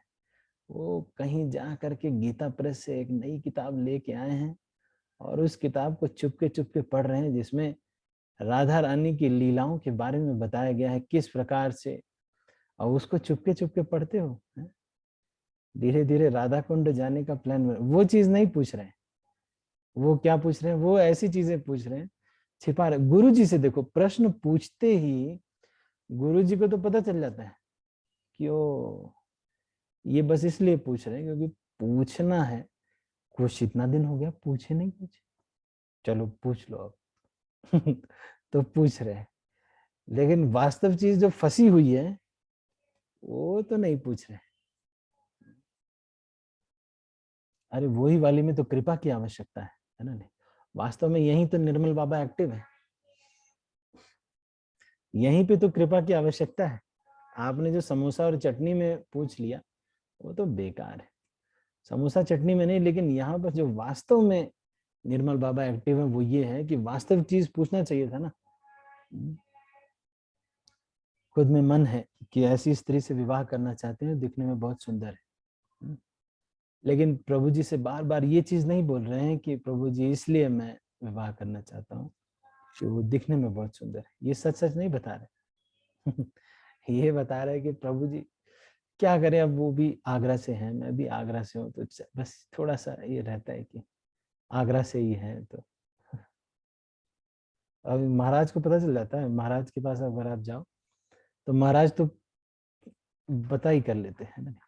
एक बार तो एक हस्बैंड वाइफ गए और वो प्रभु जी इंडिया से थे, माता जी रशिया से, अरे मैक्सिको से थी। तो प्रभु जी ने गए महाराज के पास और महाराज से कहा कि Maharaj we want to get married. तो महाराज ने कहा oh where are you from. तो इन्होंने कहा कि महाराज आई एम फ्रॉम, यहाँ का हूँ मैं, बरेली का रहने वाला। अच्छा आप बरेली के रहने वाले हो, where is she from, oh she is from Mexico. Oh so where did you meet each other, Maharaj ने पूछा। तो इन्होंने कहा कि हम लोग वृंदावन में मिले। तो महाराज ने कहा oh you go to Vrindavan to do these things Vrindavan जाकर के ये सब करने जाते हो तुम, अपनी शादियां बना रहे हो वहां जाकर के, दर्शन वर्शन नहीं करने जाते वहां पे हैं, शादियां बनाने जाते हो वहां पे तुम लोग। महाराज को पता चल जाता है तुम लोग क्या करने जाते हो जा रहे वहां पे अमेरिका, अमेरिका के लोगों से शादी करने के लिए, कि वहां पे ससुराल अमेरिका में होगा तो कभी ना कभी तो जाना पड़ेगा। मतलब ये देख रहे हो आप, ये धर्म से और कुछ इनसे आसक्ति नहीं है, इनको अमेरिका से आसक्ति है। तो इसी तरह से यहाँ पर देखिए ये चीज को कह रहे हैं कि शुद्ध भक्त की शरण लेने का मतलब क्या है। हमारे लेवल पे तो ये है कि जब वो जो कहें उतना करो, और अगर उस जो कह रहे हैं उसके अगेंस्ट मत करो, इतना ही हमारे लिए बहुत बड़ी बात है। भाव वर्जन अंगीकार करना, ये तो बहुत बड़ी बात है। मन में भाव भी आए तो वर्जन करना, और ये सब तो बहुत मुश्किल बात है। यह आध्यात्मिक पद को प्राप्त हो, लेकिन कोई व्यक्ति अगर इस तरह से 100% करता है तो वो तुरंत ही आध्यात्मिक पद को प्राप्त हो जाता है। मतलब he is then and there immediately a pure devotee of the Lord. अभी के अभी इसी वक्त वो व्यक्ति अभी के अभी अभी तुरंत वो शुद्ध भक्त है, 100% शुद्ध भक्त है। जो किसी ऐसे वैष्णव का जिसने कि भगवान की शरण ग्रहण की हुई है, ऐसे शुद्ध भक्त की शरण ले लेता है, और 100% अगर शरण ले लेता है तो वो जिस समय से शरण ले लेता है तत्क्षण वो 100% शुद्ध भक्त है और भौतिक कलमों से शुद्ध हो जाता है।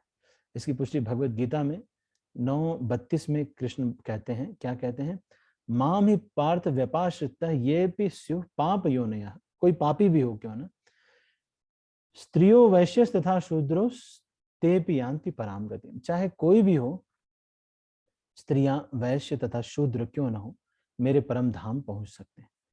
अच्छा आप में से कोई ये बता सकता है यहाँ पे स्त्रियों को शूद्र और इसके साथ तुलना की गई है, स्त्रियों को निम्न क्यों कहा जाता है? ये हमारे शास्त्रों में स्त्रियों को नीचे क्यों दिखाया जा रहा है? कई बार शास्त्रों में ये भी आता है कि स्त्री दूषित होती है, स्त्रियां नीचे क्यों दिखाया जाता है स्त्रियों को?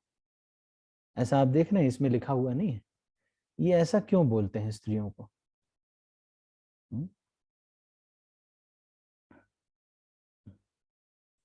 राधिका माता जी धन्यवाद। तो जब किसी कुछ अधिकार मिल जाता तो फिर अपना कुछ समझने लगती हैं गर्ल्स, तो इसीलिए थोड़ा सा उनको अंडर जेंट्स के प्रोटेक्शन में उसमें रहना चाहिए तो ठीक रहता है। और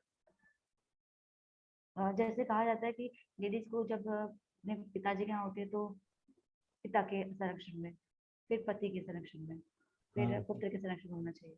और अंडर गाइडेंस में तो ठीक है, खुद का इंडिपेंडेंस ये पता चल रहा है कि बाहर की जो संस्कृति उसको आजकल की जो है वो ठीक नहीं है ना, फिर कि अपने आप को भी ज्यादा ही उसको प्रोजेक्ट करना, अगर जॉब कर रहे हैं तो अपने आप को दिखाना तो सही नहीं है।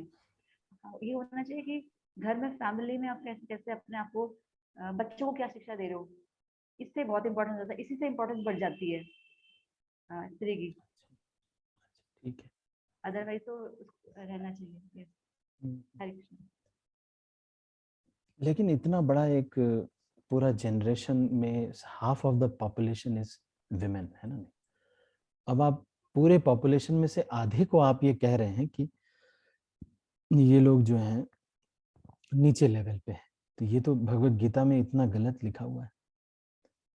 स्त्रियो वैश्यस तथा शूद्रो तेपि यान्ति पराम गति, मतलब कह रहे हैं कि ये सब गीता पढ़ के सब तो भक्त बनते हैं, लेकिन कोई अगर स्त्री शूद्र हो तो भी वो बन जाएगा, मतलब उनको इस लेवल पे ले रहे हैं। ये तो बहुत गलत है। तो आप लोगों को कुछ लगता नहीं कि ऐसा नहीं होना चाहिए? हमारे शास्त्रों में स्त्रियों को और भी बहुत जगह पर ये स्त्रियों के दोष में 2 दोष बताए जाते हैं। एक तो मासिक धर्म जो होता है वो दोष बताया जाता है, और दूसरा परतंत्रता।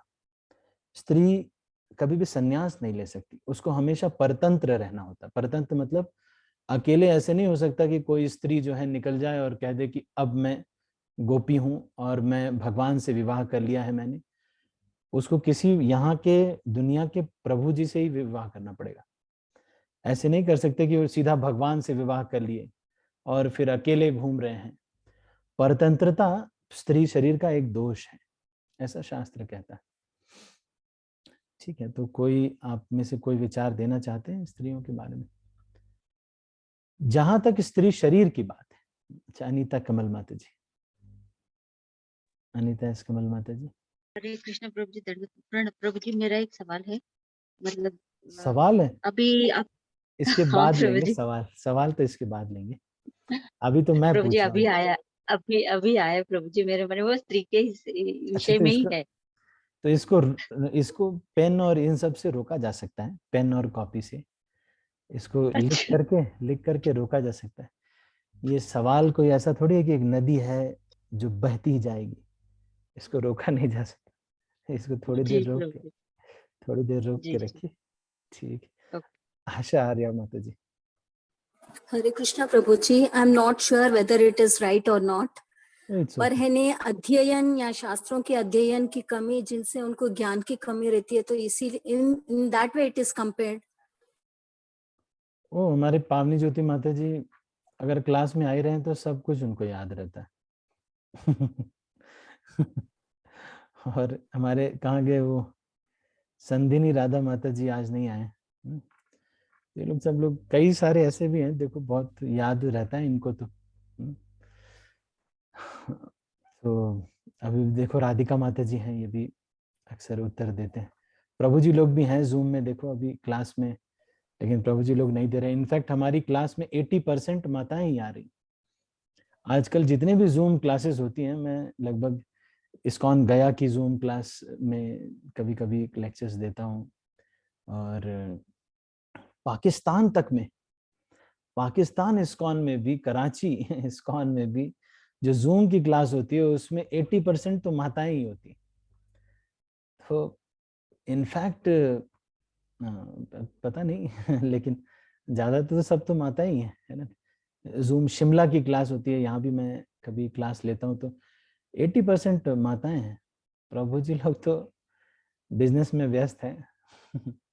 माता जी लोग अपना भक्ति कर रहे हैं। प्रभु जी लोग ये सोचते हैं कि माताओं की भक्ति से हमें मिल जाएगा, जबकि ये मूर्खता है। प्रभु जी की भक्ति से माता जी को तो मिलेगा, लेकिन माता जी की भक्ति से प्रभु जी को प्रसाद ही मिलेगा, और कुछ नहीं मिलेगा। है कि नहीं? तो ये अर्धांगिनी है, मतलब अर्धांगिनी मतलब आपका जो भी है इनको मिलेगा, लेकिन इनका आपको ज्यादा कुछ नहीं मिलेगा, भोग लगा हुआ प्रसाद मिलेगा बस। एनीहाउ, तो मैं थोड़ा सा इसको सीरियस नोट पे लेके जाता हूँ। जो स्त्रियां वैष्णवियां हैं उनके लिए ये बात सत्य नहीं है। श्रील प्रभुपाद को एक बार एक माता जी ने ये प्रश्न पूछा कि स्त्रियों को इतना नीचे क्यों देखा जाता है। श्रील प्रभुपाद ने कहा कि इफ यू वाई, वो माता जी ने बोला कि why are women considered mediocre और below, graded low in the scriptures. तो श्रील प्रभुपाद ने कहा, if you consider yourself a woman then surely, अगर आप अपने को स्त्री मानती हैं तब। लेकिन स्त्री मानना अपने को वैष्णवियों के लिए नहीं है, क्योंकि जो वैष्णवियां हैं ये तो बहुत बुद्धिमान है, इन्होंने तो अपना जीवन को सारा भगवान की सेवा में समर्पित कर दिया है। They are the most intelligent women of this world. कि जो वैष्णवियां हैं ये तो इन्होंने कितना अच्छा कार्य किया है कि भगवान की सेवा में दिन भर समर्पित रहते हैं। तो ये वैष्णवियों के लिए नहीं कहा जाता है। ये किसके लिए कहा जा रहा है? ये ऐसे लोगों के लिए, ऐसी स्त्री शरीर के लिए कहा जा रहा है। वो इसलिए क्योंकि स्त्री के शरीर को जो है उसकी जो कंडीशनिंग है उसमें ये है कि थोड़ा सा आसक्ति है या फिर देहात्म बुद्धि है। वो ये ऐसा ही है जैसे गाय है, तो गाय का थोड़ा सा कंडीशनिंग है कि वो घास देखेगी तो जाएगी जरूर। तो वैसे ही जो है ये प्रवृत्ति है। लेकिन भक्त जो बन जाते हैं, जो वैष्णवियां हैं, उनके लिए ऐसा लागू नहीं होता है, क्योंकि अपने देहात्म बुद्धि से कई बार तो वो लोग और भी ज्यादा। अब हमारे देखो यात्रा में कई सारे गोवर्धन परिक्रमा या फिर ब्रजमंडल परिक्रमा, इसमें आने वाले कई सारे माताएं होते हैं। कहीं पर भी खेत में ही उनको जगह दे दी जाती है और वहीं वो सो जाती हैं। खेत में जहां पर हम भी सोने में, हम तो कहीं भी सो जाते हैं, हमें तो कहीं भी मिल जाए तो हम सो जाते हैं। लेकिन माताओं को सोना एक बहुत बड़ी बात है, जहां पर पत्थर इधर उधर ऊपर नीचे हो रहे हैं। ऐसे जगह पर थोड़ा सा ऐसे ठोक करके और बस एक चादर बिछा करके उस पर सो जाना, सुबह तो दर्द हो जाती है पीठ में। जो लोग नॉर्मल हैं, लेकिन मैंने देखा है कि ब्रजमंडल परिक्रमा, नवद्वीप मंडल परिक्रमा में वैष्णविया जो है वो बहुत आगे बढ़ चढ़ के हिस्सा लेते हैं। ठीक है, तो हम आगे इसको बढ़ते हैं। हे प्रथापुत्र, जो मेरी शरण लेते हैं वे भले ही निम्न जन्म वाले हों, लेकिन वो भी मेरे परम धाम पहुंच सकते हैं। श्री चैतन्य महाप्रभु की कृपा की प्रशंसा करते हुए भवानंद राय ने यह भी कहा, मैं अपने घर, धन, नौकरों तथा 5 पुत्र समेत आपके चरण कमलों की शरण ग्रहण करता हूँ।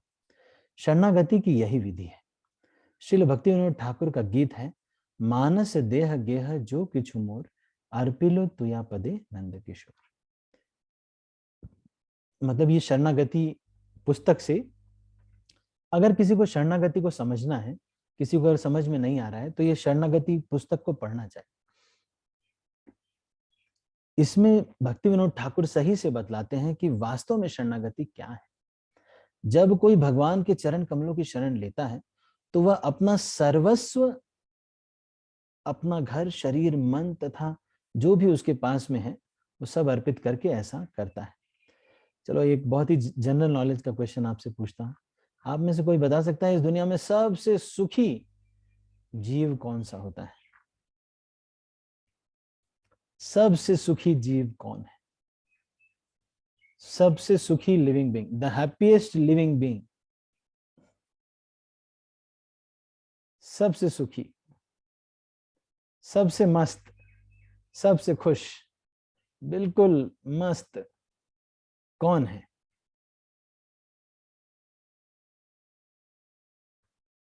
एक मिनट है।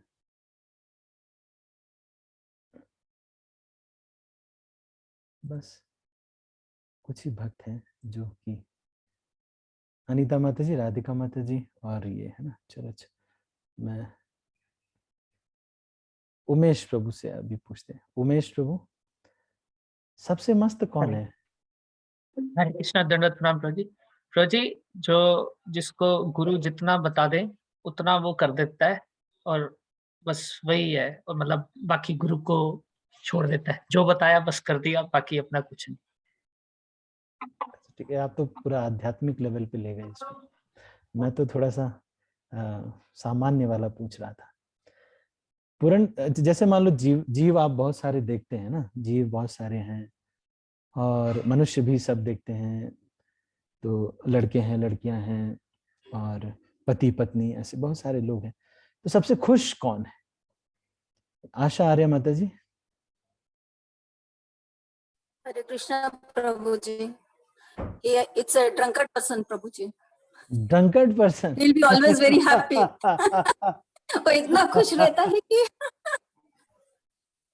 ओ, मैंने भी शराब नहीं पी कभी, लेकिन मैं तो बहुत खुश रहता हूँ। भौतिक जगत में प्रभु जी, if you अच्छा, see, भौतिक he जगत is में। only the happiest person in this world. अच्छा, ड्रंक पर्सन। अच्छा, Drunkard person. ठीक है। राधिका माता जी, आप क्या कह रहे हैं? सबसे खुश व्यक्ति कौन है? खुश कौन है? अभी ऐसे जीव में बताते हैं, अजगर जो बस अपना खाता है और फिर लेट रहता है की जगह पर।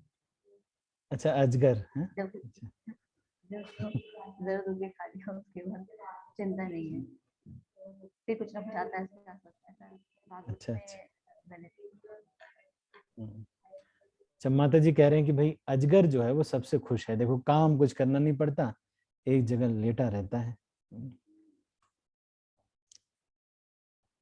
सबसे जो खुश, सबसे ज्यादा बढ़िया सिचुएशन में कोई व्यक्ति है जो अपने को महसूस करता है, आपको सुन करके हैरानी होगी, वो है जो नवजात जो बच्चा होता है, वो अपनी माँ की गोद में सबसे खुश होता है। अगर शेर भी आ जाए, चाहे दुनिया का कोई भी राक्षस आ जाए, उसको ये पता होता है कि मेरी मम्मी उससे लड़ लेगी। मम्मी हो सकता है न लड़ पाए, लेकिन उसको ये पूरा विश्वास होता है मम्मी की उतनी औकात होगी नहीं, हो सकता है मम्मी तो नहीं लड़ पाएगी, लेकिन उसका विश्वास इतना ज्यादा है, इसलिए वो खुश रहता है। और जैसे ही मान लो कोई कुत्ता आता है तो वो भागता है, लेकिन जैसे ही मम्मी की गोद में जब आ जाता है तो उसका हैप्पीएस्ट प्लेस आता है। बच्चा कितना भी रो रहा हो, कितना भी रो रहा हो, कैसे भी रो रहा हो, मम्मी के पास जाने क्या दवा होती है, गोद में आते ही वो एकदम से खुश हो जाता है। और वो जो गोद में बैठा हुआ बच्चा रहता है वो सबसे खुश है। इस दुनिया में सब लोग मास्टर बनना चाहते हैं, अपने को महान बनना चाहते हैं, हेड बनना चाहते हैं। ये सब लोग कष्ट की तैयारियां कर रहे हैं। हेड लोगों को तो सबके कष्ट लेने पड़ेंगे। जो शरण में रहता है वो सबसे आनंद में रहता है। जिसने अपना सब कुछ मम्मी को दे दिया है वो एकदम खुश रहता है। भूख लगी तो मम्मी, कि कोई आ गया तो मम्मी, किसी ने डांटा तो मम्मी, ये सब कुछ मम्मी। ये शरणागति का एक बहुत ही अच्छा एग्जाम्पल है वो छोटे बच्चे का, जो भी हो तो मम्मी है कि नहीं। तो ये छोटा सा मैंने एक एग्जाम्पल दिया आपको। अभी बहुत समय हो गया है तो हम इसको अभी से इस तात्पर्य को हम पढ़ लेते हैं। जब कोई भगवान के चरण कमलों की शरण लेता है तो अपना सर्वस्व अर्पित करके अपना घर, शरीर, मन तथा जो भी उसके पास में होता है उसे अर्पित करके ऐसा करता है। मैं आपको सच में बता रहा हूं, आप लोगों को तो शायद विश्वास नहीं होगा, लेकिन ये करने में बहुत आनंद है। अगर कोई व्यक्ति इसको कर देता है तो फिर तो मान लो कोई व्यक्ति एक तरफा कर दे, हो सकता है मम्मी गोद ना उठाए, लेकिन उसने समर्पित कर दिया, तो इतना उतने में ही इतना आनंद है शरणागति में। वो व्यक्ति जो आनंद में रहेगा ना, वो कोई नहीं रह सकता। भगवान के शरणागति में जो व्यक्ति रहता है उसका आनंद जो है, ऐसा आनंद कोई अनुभव नहीं कर सकता। बाकी सब लोगों को तो अपने प्लान पे विश्वास होता है, एक प्लान बनाया होता है कि मैं आगे चल के ऐसे करूंगा, फिर मैं शास्त्रों में बहुत प्रकांड विद्वान हो जाऊंगा, फिर उसके बाद मैं ऐसे हो जाऊंगा, वैसे हो जाऊंगा, फिर मेरे पास बहुत सारा पैसा आ जाएगा, फिर मैं बहुत सिक्योर हो जाऊंगा।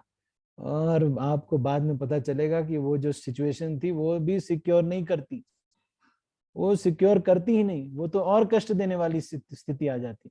बल्कि अभी खुशी हो, वो जो पैसे इकट्ठा करके आप सोच रहे थे कि एक बार बैंक बैलेंस, मेरे 10 अकाउंट है, 10 अकाउंट में सब में डेबिट कार्ड और क्रेडिट कार्ड दोनों है, अगर कोई चीज मुझे खरीदनी है तो क्रेडिट कार्ड पे सेल है तो क्रेडिट कार्ड खरीद लूंगा, और अगर डेबिट कार्ड पे है तो डेबिट कार्ड से खरीद लूंगा।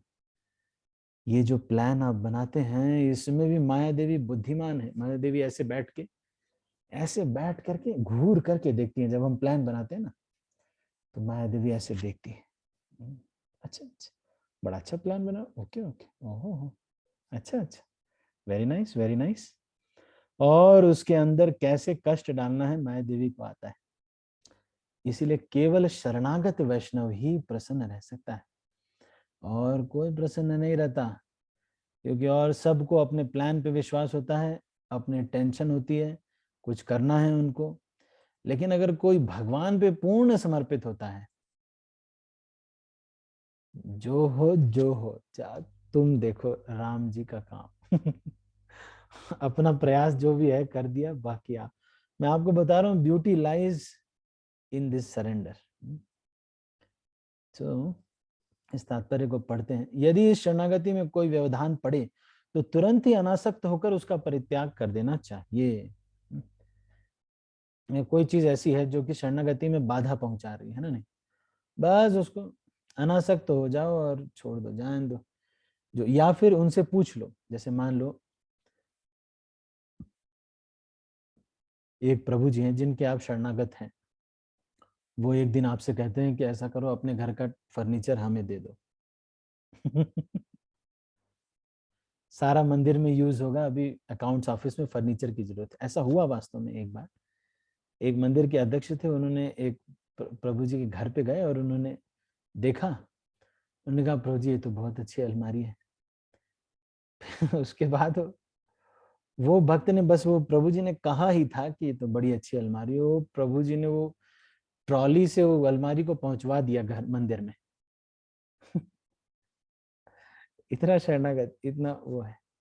तो अगर मान लो ऐसे कह दिया और आपको लग रहा है कि मेरे घर का फर्नीचर है प्रभु जी, ऐसे कैसे, तो फिर कह सकते हैं कि प्रभु जी ऐसे ऐसे इस पे ये होता है, फिर भी आप जैसा कहें पहुंचा देते हैं, है ना? तो वो उनको अगर पता नहीं होगा तो पता चल जाएगा कि भाई इसी पे सब कुछ चल रहा है, खाना पीना सब कुछ इसी डाइनिंग टेबल पे है और यही डाइनिंग टेबल आप लेके जाएंगे।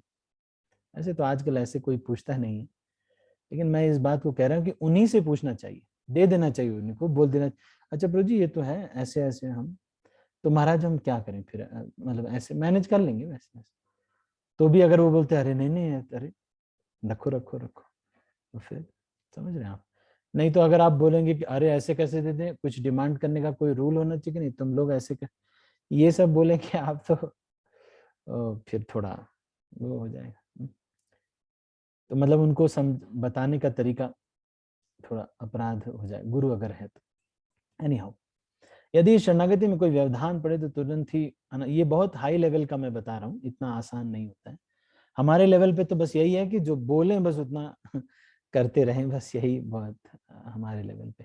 यदि कोई व्यक्ति अपने सारे परिवार के सदस्यों सहित शरण ग्रहण कर सके तो उसे संन्यास लेने की कोई आवश्यकता नहीं है। हाँ देखो, कह रहे हैं कि लेकिन अगर कोई व्यक्ति ऐसा करता है कि सारे परिवार के साथ 100% शरणागति कर लेता है, तो फिर उसको संन्यास लेने की आवश्यकता नहीं है। किंतु यदि तथाकथित पारिवारिक जनों के कारण शरणागति की प्रक्रिया में व्यवधान आता हो तो शरणागति को पूरा करने के लिए उनका तुरंत परित्याग कर देना चाहिए। इसका मतलब ये है कि काम से काम रखना चाहिए और जब उनकी आवश्यकता हो तो खड़े रहना चाहिए। परिवार के साथ या फिर अभक्तों के साथ, मैंने क्या बताया आपको, अभक्तों के साथ कैसे डील करना चाहिए। अभक्त है तो क्या करना चाहिए, एक तो काम के समय पे काम से काम, दूसरा क्या करना चाहिए, उनकी जो जरूरत हो, है ना, जरूरत हो उस पे खड़े रहना चाहिए।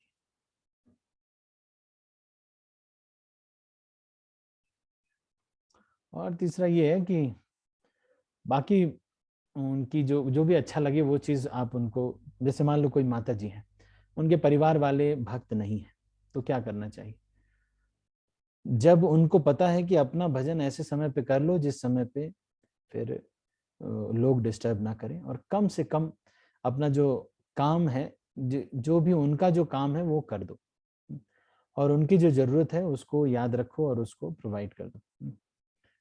तो फिर वो आपको ज्यादा डिस्टर्ब नहीं करेंगे। लेकिन अगर आप बहुत दिखेंगे अलख निरंजन करते हुए घर में, जब भी देख रहे हैं तो प्रभु जी अलख निरंजन भवदी भिक्षाम देही, अब इस तरह से रहेंगे तो फिर तो घर वाले विद्रोह करेंगे ही करेंगे। ठीक है, तो अभक्त है तो काम से काम रखना चाहिए, उनकी जरूरत अगर है तो उस पर खड़े रहना चाहिए। इससे उनको लगेगा कि नहीं ये मेरा व्यक्ति है। और जैसे ही वो कोई फालतू बात करे, कोई कमेंट करें या फिर कुछ अगर हो रहा हो, कमेंट एटसेट्रा कुछ हो रहा हो, तो बस आपको कुछ काम याद आ जाना चाहिए, कुछ याद आ जाना चाहिए आपको, या फोन याद आ जाना चाहिए। कोई फोन आ जाए तुरंत, बस फोन आ जाए, ओहो अरे उनको तो फोन ही नहीं किया, चलो चलो चलो। ठीक है, तो हम अभी इसको यहीं पर क्लोज करते हैं। आज हमने काफी प्यारों की चर्चा की, आज काफी लंबा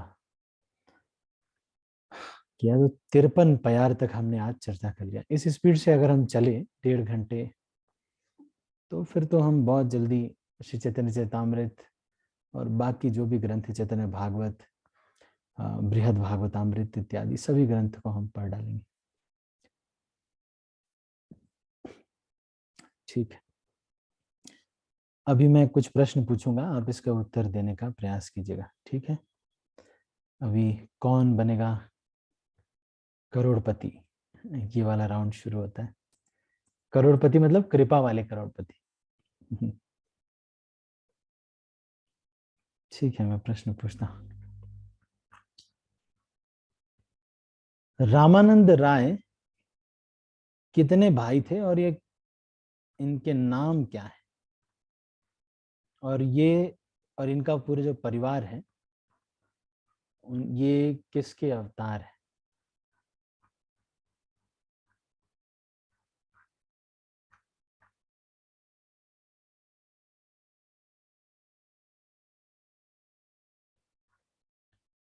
बस, बाकी लोग नहीं सुन रहे? ठीक है, मेहुल प्रभु बताइए। हरे कृष्ण प्रभु जी, नमस्ते। अनुप्राम। प्रभु जी, जो रामानंद राय है, इनको पांडु के जो है इनको अवतार माना जाता है। इनकी पत्नी कुंती थी। और ये टोटल में जैसे 4 भाइयों के नाम, जैसे एक था वाणीनाथ, गोपीनाथ, कालीनाथ और एक साधनाथ करके था। प्रभु जी, मैं 4th नेम ठीक से लिख नहीं पाया था। और जो रामानंद राय है वो अर्जुन तथा विशाखा दोनों के, उनको दोनों माने जाते हैं।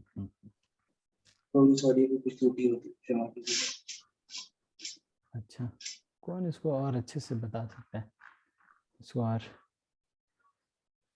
तो इनके 4 भाई थे। रामानंद राय के जो पिताजी थे उनका नाम था भवानंद, और ये पांडु के अवतार थे। वाणीनाथ, गोपीनाथ, कलानिधि और सुधानिधि, 2 निधि और 2 नाथ, और एक रामानंद राय, तो भवानंद के जैसा ही नाम है।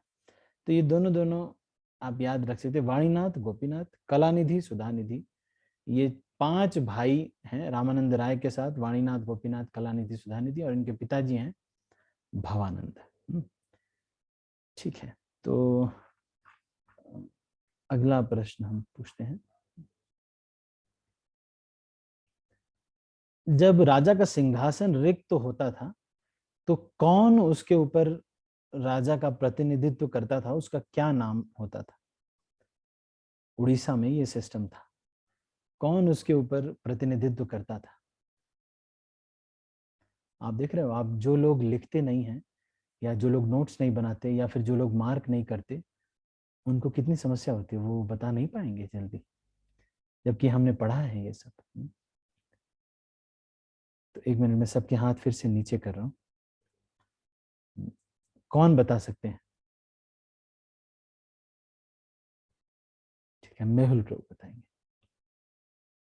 हरे कृष्ण प्रभु जी, प्रणाम। प्रभु। प्रभु जी, प्रहरराज, परमानंद प्रहरराज जो थे, हाँ, और इनको उपाधि दी जाती थी, ये ब्राह्मणों को दी जाती थी, वो प्रतिनिधित्व होते थे, राजा थे।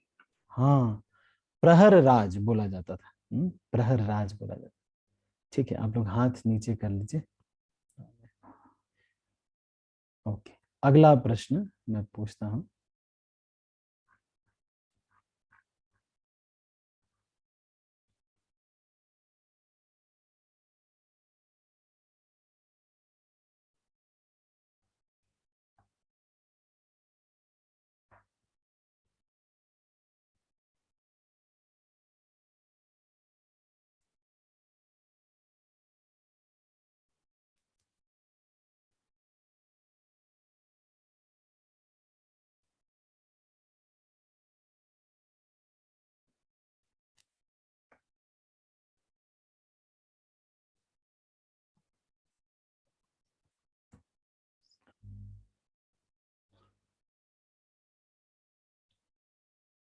चैतन्य महाप्रभु के 3.5 मुख्य जो सबसे निकट के जो है 3.5 बोला जाता है, तो उनके जो हैं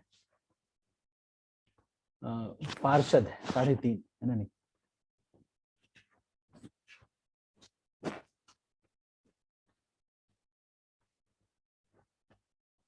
तो ये कौन कौन है, ये कौन बता पाएगा? ये अगर कोई बता देगा तो इसको एक स्पेशल गिफ्ट मिलेगा ऑनलाइन। अगर कोई ये बता देगा, जल्दी से हैंड रेज करना है। ठीक है, मेहुल प्रभु बताएंगे। हरे कृष्ण प्रभु जी, दंडवत प्रणाम। प्रभु जी मैं प्रयत्न करूंगा। प्रभु जी पहले थे माधवी देवी, एक प्रभु जी इसी में लिखा है, हाँ एक माधवी देवी और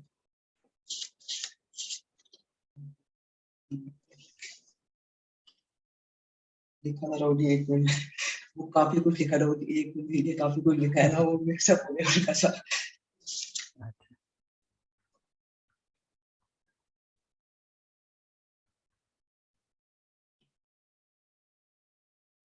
शेखी माइती और कृष्णदास। नहीं नहीं, ठीक है, ये कठिन क्वेश्चन है इसलिए शेखी माइती नहीं है प्रभु जी? नहीं है, लेकिन इसमें थोड़ा सा और भी वो है। तो स्वरूप दामोदर गोस्वामी, रामानंद राय, सीखी माइती और सीखी माइती की बहन माधवी देवी, ये जो हैं 3.5 पार्षद हैं। 3.5 पार्षद हैं। स्वरूप दामोदर गोस्वामी, रामानंद राय, सीखी माइती, ये पक्का हृदय को जानने वाले, चैतन्य महाप्रभु के हृदय को जानने वाले। ठीक है, ये आपके जनरल नॉलेज के लिए भी अच्छा है। ठीक है, मैं एक और प्रश्न पूछता हूँ, फिर उसके बाद ये बहुत सब। चैतन्य महाप्रभु किसके घर में रुकने के लिए, जब वो लौट के आए साउथ इंडिया यात्रा से, तो किसके घर में उनको जगह मिला रहने के लिए?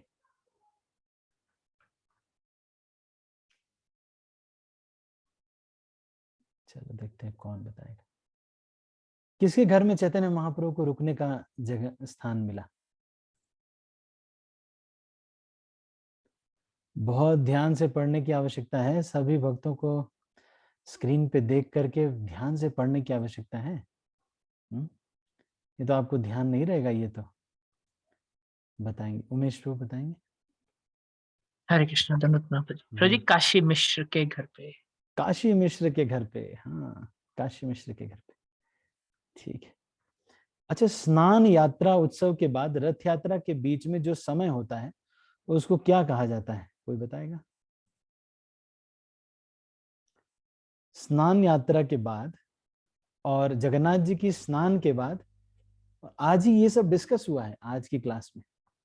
स्नान यात्रा के बाद, अब देखो आप लोग, देखो जो लोग नहीं उत्तर दे पा रहे हैं उनको ये ध्यान देना है कि वो कितना ध्यान से सुन रहे हैं। सोचो आप, है?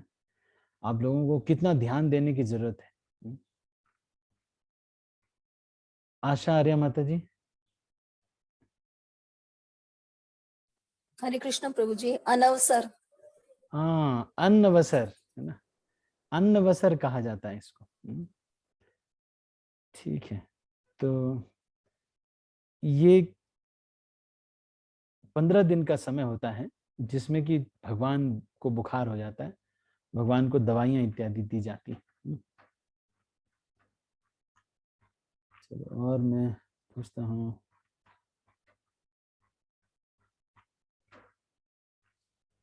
चैतन्य महाप्रभु ने काशी मिश्र को कितने भुजाओं वाला रूप दिखलाया? चैतन्य महाप्रभु ने काशी मिश्र को, जिनके घर पे वो रुकने वाले थे, गंभीरा, उसको, उसी काशी मिश्र के घर को ही गंभीरा कहते हैं।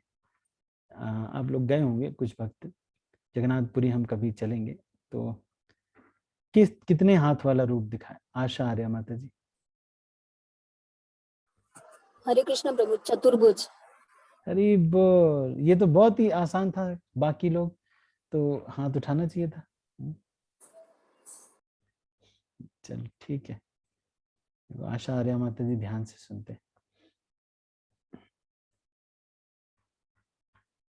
अगर आप ऐसे ध्यान से सुनोगे और एक क्वेश्चन आंसर में बिजी रहोगे ना, आपको पता भी नहीं चलेगा कि हमारे कितने दुख कष्ट खत्म हो गए, ये मन को भगवान के श्रवण में लगाने से।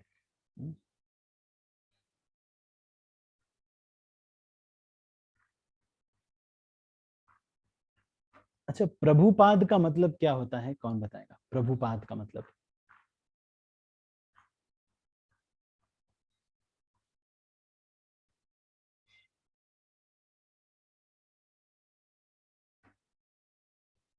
प्रभुपाद का मतलब क्या होता है, राधिका माता जी?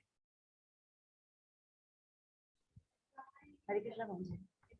हरे कृष्ण। भगवान के चरणों में स्थान। भगवान के चरणों में स्थान। अच्छा, ठीक है, म्यूट कर लीजिए। और मेहुल प्रभु, प्रभुपाद का मतलब क्या होता है? हरे कृष्णा प्रभु जी, दंडवत प्रणाम। प्रभु जी समस्त प्रभुओं के स्वामी, सभी प्रभुओं के स्वामी, जिनके चरणों में कई प्रभुओं ने शरण ली है, ये है प्रभुपाद। ठीक है, तो अभी हम इसको यहीं पर क्लोज करते हैं। अब आज हमने काफी विस्तार से चर्चा की, और तो किसी का अगर कोई प्रश्न है मन में तो वो पूछ सकते हैं। एनी क्वेश्चंस अगर आपके मन में हो तो आप हैंड रेज करके पूछ सकते हैं, या अदरवाइज भी जो भी आपके मन में प्रश्न आए, कभी भी कुछ भी आए, तो वो सारे के लिए अभी समय है हमारे पास। मेहुल प्रभु। हरे कृष्ण प्रभु जी, दंडवत प्रणाम। धन्यवाद प्रभु प्रभु। जी आपने पहले, प्रभु जी बहुत बहुत धन्यवाद। काफी इंटरेस्टिंग होता है ये 1 घंटा, इसमें पूरा एक के दो कर ही सुनने का होता है और कुछ कार्य नहीं होता इसमें 1 घंटे में। बहुत बहुत धन्यवाद प्रभु जी, और अपनी ज्ञान बताइए। प्रभु जी एक चीज मुझे पूछनी थी, आपने ये बताया था रक्षस्यति, जो हमारा एक शरणागति का लक्षण होता है, रक्षस्यति इति विश्वासो, इसमें आपने लिखा था गाइडेंस ट्रांसपेरेंटली एक्सप्रेस। इसका एक बार आप बता देंगे क्या अर्थ हुआ? ट्रांसपेरेंटली एक्सप्रेस में क्या इसका अर्थ हुआ? रक्षिष्यति इति विश्वासों का मतलब है कि मेरी रक्षा ये करते हैं, मुझे विश्वास है। अगर ये नहीं भी करेंगे तो भी मैं पाला चेंज नहीं करूंगा, लेकिन नहीं रक्षा किया तो कोई बात नहीं, पर मैं ये रक्षा मेरी करते हैं, यही मेरे रक्षक है। भगवान कृष्ण जो हैं ये मेरे रक्षक हैं, और ये गुरु के थ्रू मैं इनको एक्सप्रेस करता हूँ। जब हम गुरु को बताते हैं, इसका मतलब ये है कि ये सीधा कृष्ण को जाता है। ये अर्जी जो है ये सारी कृष्ण को जाती है। आपको मैंने एक बार बताया था कि खुसरो, आमिर खुसरो ये कहते हैं कि अपने निजाम को मैं बली बली जाता हूँ, कि वो निजाम जो है वो एकदम ट्रांसपेरेंट वाया मीडिया है। उनसे बात किया तो इसका मतलब ये है कि वो सीधा सीधा कृष्ण को एक्सप्रेस कर दिया गया। मान लो आपने जूता ऑर्डर किया और जूता टेढ़ा आ गया और आपने बता दिया कि प्रभु जी जूता टेढ़ा आ गया, लेकिन वो जो जूता जो टेढ़ा सीधा आ गया है, वो सीधा इंफॉर्मेशन प्रार्थना भगवान के पास चली गई, कि वो भक्त के, हाँ, जैसे ही वो चली गई, एक कृपा अपने आप वहां पे बताने मात्र से 50% प्रॉब्लम सॉल्व हो जाएगी। तो ये जो है रक्षिष्यति इति विश्वासों का मतलब है ट्रांसपेरेंटली एक्सप्रेस करना चाहिए। जहां जहां रक्षा करने में हमें डर लग रहा है, भय लग रहा है ना, वहां पे रक्षा की जरूरत पड़ती है, तो उसको एक्सप्रेस करना चाहिए, अपने भाइयों को, अपने उसको एक्सप्रेस करना चाहिए। बहुत ज्यादा टेंशन लेके नहीं रहना चाहिए। अपने जो गुरु जी, शिक्षा गुरु, दीक्षा गुरु हैं, उनको बता देना चाहिए भगवान की प्रार्थना करके कि भाई आप देख लो, अब आगे करके अपने कर्तव्य को और मर्यादाओं को संरक्षित रखना चाहिए। कभी भी मर्यादा व्यतिक्रम नहीं करना चाहिए, और ना ही अपने कर्तव्यों को। हो सकता है कि दुनिया में ऐसा सिचुएशन आ जाए कि जब ऐसा हो कि लोग आपको कहें कि अपनी मर्यादाओं को छोड़ दो और अपने कर्तव्यों को छोड़ दो, पर आप इसका व्यतिक्रम न करिए और इसको कह दीजिए। अगर गुरु आदेश करें या गुरु की सेवा के लिए मर्यादाओं का व्यतिक्रम करना पड़े तो हम करने को तैयार हैं। जैसे कि इसका उदाहरण आता है कि श्रील प्रभुपाद ने एक बार, एक भक्त थे जिन वहां पर खड़े थे और माइक एक था जो कि लग नहीं पा रहा था, तो श्रील प्रभुपाद ने उनसे कहा कि अपना ब्राह्मण थ्रेड दो, उससे बांधेंगे इस माइक को। ब्राह्मण अपना उपवीत उतारना ये ठीक नहीं है, लेकिन गुरु अगर आदेश कर दे तो उपवीत उतार सकते हैं। क्योंकि गुरु की प्रसन्न करने के लिए ही तो मंत्र वंत्र सब कर रहे हैं, उपवीत इत्यादि, ये सब कुछ गुरु को प्रसन्न करने के लिए ही कर रहे हैं। माला भी हम इसलिए नहीं करते कि हमारे अनर्थों की निवृत्ति होगी इससे, माला हम इसलिए करते हैं कि गुरु प्रसन्न होंगे तो हमारे अनर्थों की निवृत्ति होगी। प्रसन्नता से अनर्थों की निवृत्ति ज्यादा होती है, हमारे हरे कृष्णा से कम होती है। तो ये जो है यहाँ पर ये चीज को बता रहे हैं कि ओके, एक मिनट। रक्षिष्यति इति विश्वासों का मतलब है जहां जहां हमको रक्षा की वो होती है, तो वहां ये तो नहीं सोचना चाहिए कि अब मान लो आप यूक्रेन में हो, तो उसके बाद आपने कहा कि अब मैं यूक्रेन में हूं, अब मेरी रक्षा करेंगे। अब तो वो क्या करेंगे, एलएमजी लेके आ जाएंगे? नहीं नहीं, पर उसको एक्सप्रेस करने से the letter goes to Krishna immediately. ये ऐसे है कि मान लो हम प्रार्थना कर रहे हैं तो वो ऐसे है कि भाई सामान्य डाक है, और जो भगवान के शरणागत वैष्णव है उनके थ्रू जब लेटर जाता है तो it is like trunk call, satellite call. चाहे कहीं भी यूक्रेन में भी कोई है, तुरंत सैटेलाइट कॉल जाती है भगवान के पास कि भाई ये भक्त जो कि शरणागत भक्त है, इसको प्रॉब्लम नहीं होनी चाहिए। चाहे रशिया पूरा गोलियां चलाए लेकिन भक्त को गोली नहीं लगनी चाहिए। तो ये लेटर चला जाता है, फिर उसके बाद भगवान ऐसा करते हैं कि सारी गोलियां जाएंगी तो सही, पर उस भक्त को नहीं लगेंगी। ठीक है, इसको रक्षिष्यति इति विश्वासो करते हैं। यही शरणागति तो सिखाने के लिए चैतन्य महाप्रभु आए हैं। अगर इसी शरणागति को कोई सीख लेता है तो बस फिर हो गया, उसका भक्ति क्लियर हो गया, सब एकदम बढ़िया, कोई उसको कुछ नहीं। यही शरणागति तो सिखाने के लिए आए हैं चैतन्य महाप्रभु। श्री कृष्ण चैतन्य प्रभु जीवे दया करे, स्वपार्षद स्वीय धाम सहवतरी, अत्यंत दुर्लभ प्रेम करी बारे दान, सिखाए शरणागति भक्तेरा प्राण। ये बहुत अच्छा भजन है, शरणागति एक भक्त का प्राण है। ये शरणागति आप हमारे पूना मंदिर में एक लीडरशिप कोट लिखा हुआ है, 10 रूल्स फॉर लीडर्स। उसमें सबसे पहला जो रूल है वो ये है कि the first thing for any problem को सॉल्व करने का सबसे पहला चीज ये है कि अपने शिक्षा गुरु को और अपने गाइड को बता दो। सबसे पहला रूल ये है प्रॉब्लम सॉल्व करने का, बता दो, एक्सप्रेस कर दो, कृष्ण को एक्सप्रेस कर दो कि मेरा ऐसा ऐसा चल रहा है। ये नहीं कि वो सॉल्यूशन बहुत हो सकता है कि तोप आपके नाम कर दे, ऐसा नहीं करेंगे, तो बम नहीं दे देंगे, पर लेटर पहुंच जाएगा, सीधा लेटर पहुंच जाएगा। ठीक है। ठीक है, और कोई प्रश्न है किसी का तो प्रश्न पूछ सकते हैं। ये बड़ा कंफर्टेबल समय है, इसमें काफी समय होता है, आराम से खूब डिस्कशन किया जा सकता है, कोई प्रश्न हो तो खूब पूछा जा सकता है। और वर्किंग डे के दिन भी ठीक भी रहता है, शाम को तो काफी समय रहता है। ठीक है, थैंक यू सो मच। अभी कोई प्रश्न नहीं है तो हम इसको अभी यहीं पर, अच्छा मंत्रेश्वर प्रभु, हाँ जी प्रभु जी बताइए। हरे कृष्णा प्रभु जी, दंडवत प्रणाम। धन्यवाद प्रभु जी। प्रभु जी, कोमल श्रद्धा को प्रगाढ़ करने के लिए क्या करना चाहिए? संग से श्रद्धा बढ़ती है, तो हमारी जो श्रद्धा है वो कोमल रहती है। ऐसे वैष्णवों का संग करना चाहिए।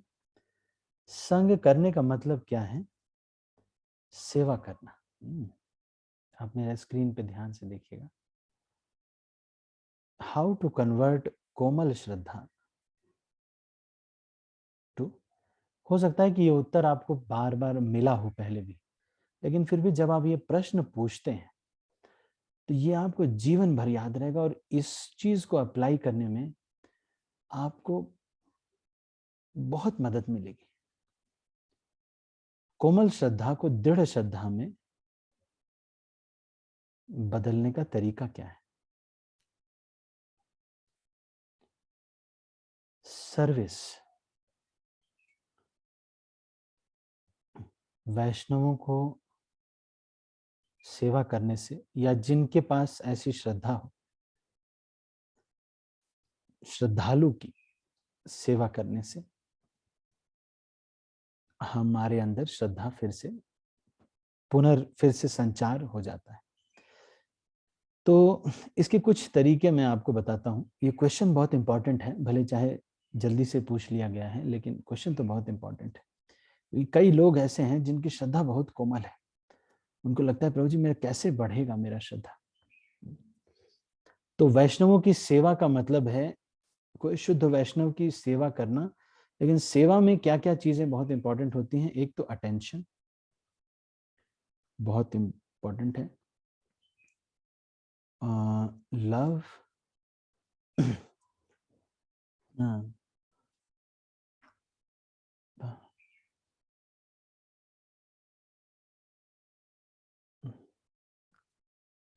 एप्रिसिएशन, या इसमें अफेक्शन भी बोलते हैं, एंड एब्जॉर्प्शन।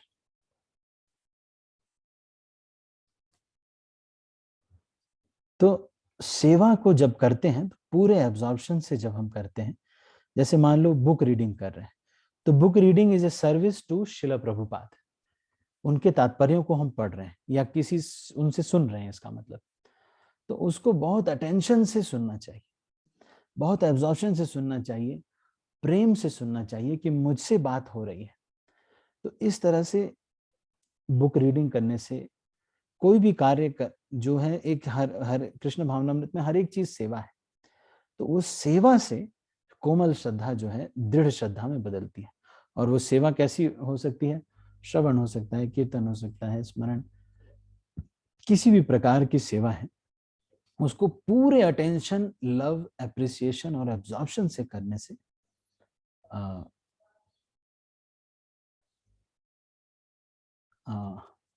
हमारी जो श्रद्धा है वो कोमल से दृढ़ श्रद्धा में बदल जाती है। अब इसको आजकल के सिनेरियो में और कैसे किया जा सकता है, इसका मैं एक और तरीका आपको बताता हूँ। कुछ चीजें हैं जो कि हमको बहुत श्रद्धा बढ़ाती, कई बार कोमल हो जाती है। हमारी घन तरला स्टेज चलता रहता है, इसकी वजह से कभी कम होती है, कभी ज्यादा होती है। तो हमको क्या करना चाहिए? एक तो वीडियोस जो है ना, श्रील प्रभुपाद के वीडियोस, प्रभुपाद के, उसको देखने से श्रद्धा बहुत बढ़ती है। और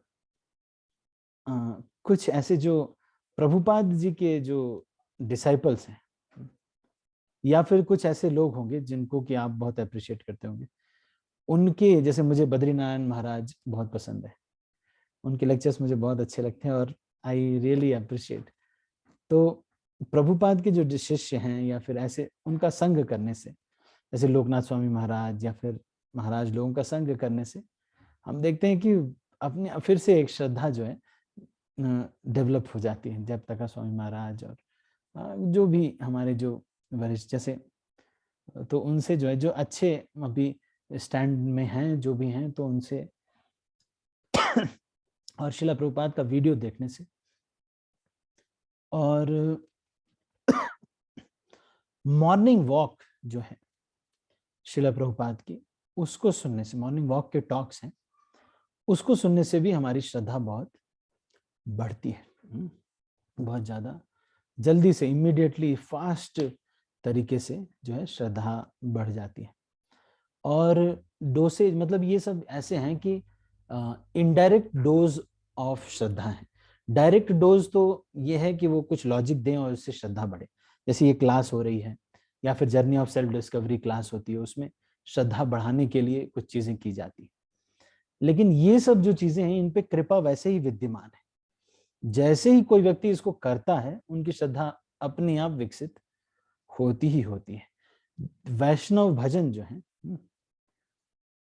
भजन जो है, ये भी हमारी श्रद्धा को बहुत पोषित करते हैं इनको गाने से, इनको वो करने से। और कीर्तन हमारे हृदय को प्रिपेयर करता है, और सारे ही कार्य लगभग जो मंदिर में सेवाएं रहती हैं वो सब भी, कीर्तन भजन ये सब भी क्या करते हैं, हमारी श्रद्धा को तुरंत ही, जो वो वैष्णव के गाए हुए भजन होने की वजह से तुरंत ही उस स्तर पे हमें हमारी श्रद्धा को लेके चले जाते हैं।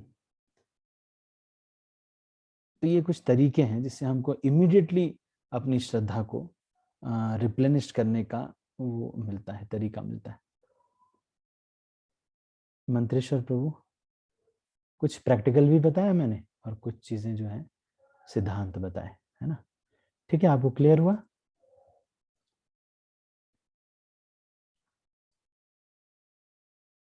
अच्छा, ठीक है, okay. Hare Krishna, thank you so much. Srila Prabhupada की जय, गौर भक्त वृंद की जय।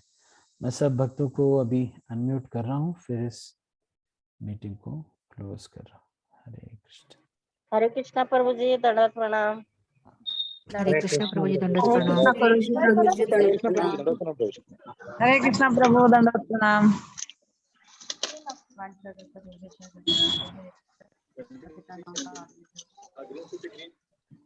पिता